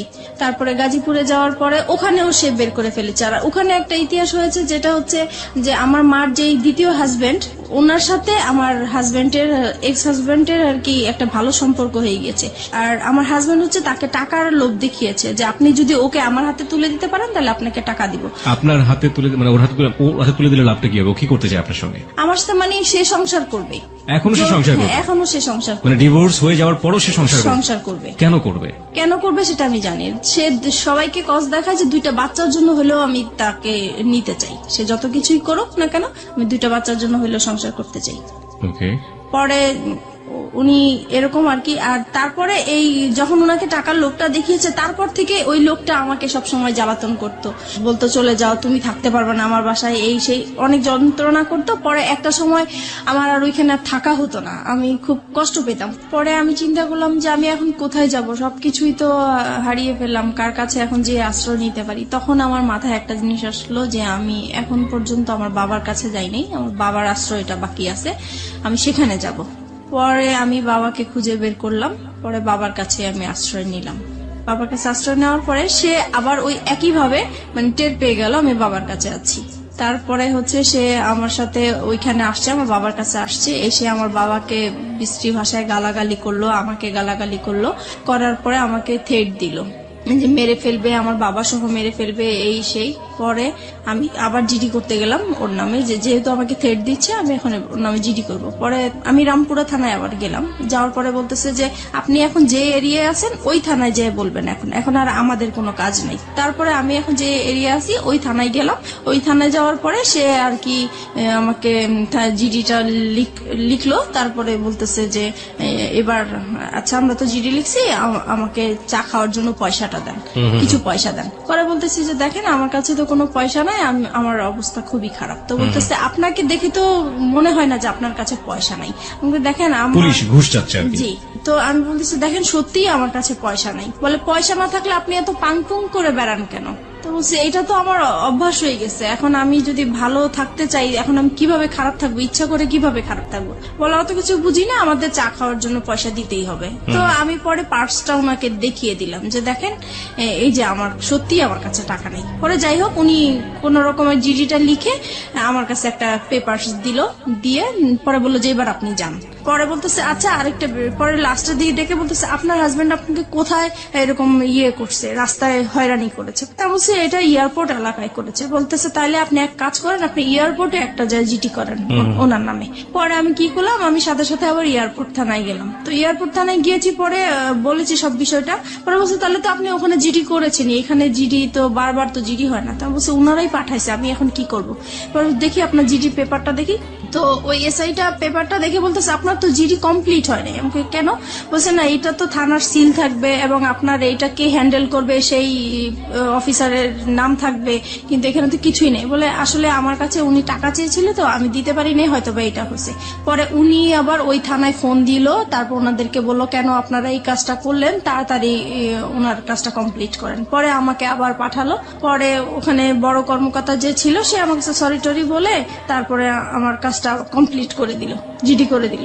এইভাবেই পরে আমি আসছি, পরে শুনতে পারছে যে তার নামে আমি জিডি করছি। সে আবার আমার হাজবেন্ড, এক্স হাজবেন্ড, উনি এসে আবার আমাকে ভয় দেখালো, হ্যাঁ জিডি করেছিস তো কি হয়েছে, আমি তোকে রাস্তায় খুন করে ফেলবো, অ্যাক্সিডেন্ট করাই দিব, এটা করবো সেটা করবো, আমার তোর থানার জিডি করছে, আমার কিছুই হবে না, কোনো যায় আসবে না। সে ভয় দেখাচ্ছে আমাকে, আমি যেন জিডিটা উঠাই নেই। তো আমি বলছি যে না, কখনোই আমি জিডি উঠাবো না, আমি জিডি করেছি কেন উঠানোর জন্য উঠাবো না। তারপরে এইভাবেই হচ্ছে আমি ওখানে ওদেরকে সময় দিচ্ছি কাজের জন্য। এইভাবেই পরে একটা সময় আমি কাজ পাই, আমি আলাদা বাসা নেই, এখন বাসা যাব। এই সময় আমার বাবা একদিন রাত্রেবেলা খুব অসুস্থ হয়ে যায়। অসুস্থ হওয়ার পরে আমার বাবা ব্রেন স্ট্রোক করে মারা যায়। তখন আমি খুবই অসহায় হয়ে গেছি। এখন আমি একা একটা মেয়ে মানুষ, আমার বাবা মারা গেছেন, এখন আমি আমার বাবাকে নিয়ে কি করব, কিভাবে বাড়িতে যাব, কি করব। তখন আমি যে আমাকে কাজ দিয়েছে আমি তাকে ফোন দিয়েছি। ফোন দেওয়ার পরে বলতেছি, তা উনি বলতেছে ঠিক আছে আমি এক্ষুনি আসছি। পরে আসার পর উনি ডক্টর নিয়ে আসলেন, পরে দেখলো যে হ্যাঁ সত্যি মারা গিয়েছেন। পরে যাই হোক উনি আমাকে টাকা পয়সা দিল, আমি আমার বাবার লাশ নিয়ে বাড়িতে গেলাম, মাটি টাটি দিয়ে তারপরে আমি আসলাম। এখন আসার পরে আমি নতুন বাসায় উঠে গেলাম। আর এদিকে একটা কথা বলতে ভুলে গেছি, আমি যখন আমার বাবার আশ্রয় পেয়েছি তখন আমি আমার মেয়েকে নিয়ে আসছি, আমার মেয়েকে আমার কাছে নিয়ে আসছিলাম। তারপর আমার মেয়ে ছিল আমার কাছে, তারপরে মেয়েকে নিয়ে আলাদা বাসা নিয়েছি। মাঝে মধ্যে আমার হাজবেন্ডের সাথে কথা হয়, তারপরে আমার ছেলেকে দেওয়ার কথা বলি, সে বলে যে না মেয়েকে নিয়ে গেছো ভালো কথা, ছেলেকে আমি কখনোই তোমাকে দিব না। তারপরে আমি কাজ করতে থাকি, এদিক দিয়ে মেয়েকে স্কুলে ভর্তি করে দিয়েছি। আমি আপনাকে কিছু কোশ্চেন করবো এই মুহূর্তে, কোশ্চেনগুলো খুব ছোট ছোট করে আমি জানতে চাই। প্রথম কথা হচ্ছে যে আপনি শেষ পর্যন্ত ছেলে এবং মেয়ে দুটো পেয়েছেন আপনার কাছে, রাইট? পেয়েছি। এটা কি আপনি আইনি লড়াইয়ের মাধ্যমে পেয়েছেন নাকি আলটিমেটলি কোনো ব্যবস্থা করে তাদেরকে নিয়ে না, ওই এসেছেন? যে আমার বসরা যে পাওয়ারফুল, ওনাদেরকে পাওয়ার দেখিয়ে মানে ওদেরকে নিয়ে বসরা পাওয়ারফুল মানে আমার বস তো রাজনীতির সাথে জড়িত। মানে আপনি আলটিমেটলি যেখানে কাজ করতেন বা যে ধরনের যার কাছ থেকে সাপোর্ট পেতেন তিনি রাজনীতির সাথে জড়িত ছিলেন, জি। তিনি আপনাকে এমনি এমনি সাহায্য করতেন? জি, এমনি কি ওই দুনিয়া আজকালকে সাহায্য করে? সাহায্য করে। এবং তাও আপনার মতো মানুষকে কেন করতে যাবে সে সাহায্য? উনি একটা অসহায় মেয়ে মানুষ হিসেবে আমাকে সাহায্য করেছে। আর ওনার একটা আশা ছিল, প্রথমে আমি বুঝতে পারি নাই। একদিন সে আমাকে বলেছিল যে তুমি যদি কিছু মনে না করো আমি তোর সাথে একটা কথা বলবো। তো বলতেছে যে আমি তোমাকে বিয়ে করতে চাই। তো আমি বলছি যে না আসলে আমি আপনাকে বিয়ে করতে পারবো না। তখন বলে যে কেন করতে পারবো না? তো আমি বলছি যে আসলে আমি একজনকে ভালোবাসি, তার সাথে আমি এখনো আছি, সে আমাকে বিয়ে করবে, আমি তার সাথে কমিটমেন্টে আছি। Okay fine. তখন আপনি রাসেলের সাথে কমিটমেন্টে আছেন? জি। মানে রাসেলের সাথে এক ধরনের লিভ টুগেদার আপনি করছেন উইদাউট বিয়ে, এক ধরনের শারীরিক অনৈতিক সম্পর্ক, রাইট? জি। এবং যে বসের কথা এখানে আসছিল উনি আপনাকে কতদিন পর্যন্ত সাপোর্ট করেছিলেন, না এখনো করছেন? কে বস? হ্যাঁ? যে এখনো সে করছেন। এখনো সে আপনাকে সাপোর্ট করে যাচ্ছেন উইদাউট এনি ইন্টারেস্ট? জি। ওকে। এবং তার সাহায্যেই, তার রাজনৈতিক ক্ষমতার বলেই আপনি আপনার মেয়েটাকেও ছেলেটাকেও দুজনকেই আপনার কাছে পেয়েছি। রেখেছেন? জি। ওকে। রাসেল এখন কি বলে, আমাকে রাসেলের শেষ অবস্থাটা বলেন। রাসেলের সাথে এখন আমার সম্পর্ক মোটামুটি নাই বলা চলে। নাই বললেই চলে? কেন? কারণ সে আমার একটা ফল্ট পেয়ে, মানে আসলে এটা ফল্ট না, কিন্তু সে ফল্ট ধরে জাস্ট আমাকে বলতেছে তোমার এই ফল্টের জন্য আমি আর তোমার সাথে সম্পর্ক রাখবো Which না। fault? ফল্টটা হচ্ছে যে আমি যেহেতু বাইং হাউসের কাজ করি, আমার বাইরেদের সাথে কন্ট্যাক্ট করতে হয়, বাইরেদেরকে মেসেজ পাঠাতে হয়। তো একটা মেসেজ অবশ্য আমি ব্যক্তিগতভাবে পাঠিয়ে ফেলছিলাম, তো সেই মেসেজটা সে দেখেছে, দেখার পরে সে ওইটাকেই ফল্ট মনে করেছে। তো বলতেছে আমি তোমাকে কাজ করার জন্য সুযোগ দিয়েছি। জীবনে কোনোদিন সে আপনাকে সেই ধরনের কথা বলেছে যে একজন মানুষকে ভালোবেসে সংসার করে তাকে ছেড়ে আসছো, আমাকেও যে ছেড়ে যাবা না, তার কোনো কি নিশ্চয়তা আছে? কখনো কি আপনাকে সেই ধরনের কোনো কথা বলেছে, রেগে হোক বা অন্য কোনো ভাবে হোক? না, এইটা আমাদের সম্পর্ক যতদিন ভালো ছিল ততদিন এই কথাটা সে বলে। ভালো মন্দের জায়গাতে আমি যেতে চাই না, আমি শুধু বলতে চাই যে তার মুখ থেকে কখনো আপনি এই ধরনের কথা শুনেছেন কিনা? লাস্টের দিকে শুনেছি। লাস্টের দিকে শুনেছেন। This is the real fact. Okay, যেটা হচ্ছে যে রাসেল এখন কি বাংলাদেশে আছে, মানে আপনার আশেপাশে আছে? না, রাসেল এখন বাংলাদেশেই নেই। বাংলাদেশেই নাই, কোথায় আছে সে? সে এখন আমেরিকায় আছে। আমেরিকাতে আছে। শেষ পর্যন্ত আপনি কি জেনেছেন তার সম্পর্কে, তার ফ্যামিলি সম্পর্কে? সে লাস্টে আমাকে যখন সে যেদিন চলে যাবে সেদিন আমাকে ফোন দিয়ে বলতেছে, দেখো ওই ফোন টোন বা SMS ওগুলো আসলে কিছুই ছিল না, তুমি আমাকে সরাসরি যদি তোমাকে বলি আমি বাইরে চলে যাচ্ছি, আমাকে তো যেতে দিবে না, তাই আসলে ওইরকম কিছু বলা হয়েছে। এখন যেটা হচ্ছে যে আমি চলে যাচ্ছি, সে আমার কাছে লুকিয়েছে পুরো বিষয়টা। সে বলেছে যে সে ভিজিট বিষয়ে যাচ্ছে কিন্তু কানাডায় যাচ্ছে, এই কথা বলতেছে। আমি 3 মাস পরে চলে আসবো, 3 মাস পরে তুমি যা বলবো আমি তাই শুনবো, আমি তোমাকে ছাড়া থাকতে পারবো না। তো এইভাবেই পরে কথাই হচ্ছে, উনি বাইরে থেকেও আমার সাথে কথা বলছে। হঠাৎ একদিন আমার কেন জানি মনে হইলো যে সে আর মানে আমার সাথে নাই, কেমন জানি সে আলাদা। বাইরে যাওয়ার পরে একটু ফোন কম করে, তারপরে মাঝখানে সে বলছে যে দেখো তোমাকে বলছি, তুমি যদি কোনো ব্যবস্থা ভালো কিছু পাও, ভালো কোনো অফার পাও, তুমি চলে যাও, আমার আশায় থেকো না। আর যদি আমার আশায় থাকো তাহলে হবে কি হবে না এর কোনো গ্যারান্টি আমি দিতে পারবো না, এখন সবকিছু তোমার উপরে। তো এটা বলার পরে আমার খুব খারাপ লাগছিল। পরে যেভাবেই হোক আমি কোনো না কোনো ভাবেই তার একটা খোঁজ নিয়েছি, তারপর তার বোনের একটা নাম্বারে আমি ফোন দিয়েছি। ফোন দেওয়ার পরে আমি তার ফ্রেন্ড হিসেবে কথা জিজ্ঞেস করতেছি যে রাসেল কোথায়, রাসেলকে তো অনেকদিন ধরে পাচ্ছি না, ফোনে কোথায় গেছে। তখন সে বলল যে আমার ভাই তো আমেরিকায় চলে গেছে। তো আমি বলছি আমেরিকায় কেন হঠাৎ করে চলে গেল, বলে ও তো ওর ওয়াইফের কাছে চলে গেছে। তখন আমি শর্ট হয়ে গেছি কথাটা শুনে। তারপরে আমি বললাম যে ওয়াইফ মানে সে কবে বিয়ে করেছে, বলতেছে সে তো 3 বছর আগে বিয়ে করেছে। তো বললাম ওনার ওয়াইফের নাম কি? তখন যেই নামটা বললো সেই নামটাতে আমি আগে থেকেই পরিচিত, কারণ আমাকে বলেছে এই নামের মেয়ের সাথে ও প্রেম করেছে, দেন ওদের ব্রেকআপ হয়ে গেছে, কিন্তু আসলে ওইটাই ওর ওয়াইফ ছিল। আর যখন ব্রেকআপ হয়ে গেছে তখনই ওর বউ বাইরে চলে গিয়েছিল, সেই টাইমটা সে আমার সাথে পাস করেছে। এখন বুঝতে পারছি যে সে মানে আসলে টাইম পাস করার জন্যই আমার সাথে রিলেশন করা। এত বড় ভুল একজন মানুষ কখন করতে পারে, মানে আমি ঠিক জানি না। ভালোবাসলেই বোধহয় সম্ভব না। লাভ রানস ব্লাইন্ড একটা কথা আছে যে ভালোবাসা হচ্ছে অন্ধ, এবং একটা মানুষকে কতটা অন্ধ করে দিলে একটা মানুষ এই কাজটা আসলে করতে আমি পারে। ওর ভালোবাসার অন্ধ ছিলাম। ও এরকম কিছু কথা বলতো যা আমার কাছে খুবই মানে ভালো লাগতো এবং বিশ্বাসযোগ্য ছিল। আর যেহেতু ওকে আমি বারবার বলেছি আমি এই সমস্যাগুলো আমার হাজবেন্ডের কাছ থেকে পেয়েছি, দেন ও আমাকে মানে সবসময় ফ্রিডম দিত, সবকিছু আমি যা বলতাম তা মেনে নিত See, সবকিছু। this is the fact. এখন আপনি তো বুঝতে পারছেন যে কেন মেনে নিত। জি। কারণ তার ওয়াইফ ছিল, এটা তার জন্য একটা বোনাস ছিল। কিন্তু আমি রূঢ় কখনো ভাষায় যদি বুঝতে বলে দিই। পারিনি, কারণ সে রাতের পর রাত আমার সাথে কথা বলেছে, সে সারাদিন কথা বলেছে, ইভেন কি প্রত্যেক দিন আমরা দেখা করেছি আমার বাসায় এসেছে। আমি কখনো বুঝতেই পারি নাই যে সে ম্যারিড পার্সন হতে পারে। রাইট, ম্যারিড পার্সন না হলেও আপনার জন্য এটা একটা ভুল ছিল। সে আপনাকে বিয়ে করেনি, এটা অবশ্যই। আপনাকে কমিটমেন্ট দিয়েছে, কমিটমেন্ট রাখেনি। This are all fault. Lastly কি অবস্থা বলেন তো আপনি আমাকে? লাস্ট যেটা হচ্ছে এখন সে মানে আমি যে জানতে পেরেছি তার বিষয়গুলো আমি তাকে জানতে দেই নাই, বুঝতে দেই নাই। আমি এখনো তার সাথে কথা বলে যাচ্ছি, এখন আপনি তাকে লাভ করেন? এখনো তাকে লাভ করি, এবং আমার মানে এখনো মনে হচ্ছে যে আমি তার জন্য সারা জীবন অপেক্ষা করে যাব, কেন? কারণ তাকে আমি অন্ধের মতো ভালোবাসি। এই জায়গাটায় যদি পাবলিক আপনাকে গালি দেয়, গালমন্দ করে, আমার কিচ্ছু বলার নেই। I will inspire them to be honest. But আপনি যে কারণে আজকে এখানে এসছেন, ভুলের জায়গাটাতে আপনার ভুলটা কোথায় ছিল সেই জায়গাটা আমি আপনাকে স্যালুট করি।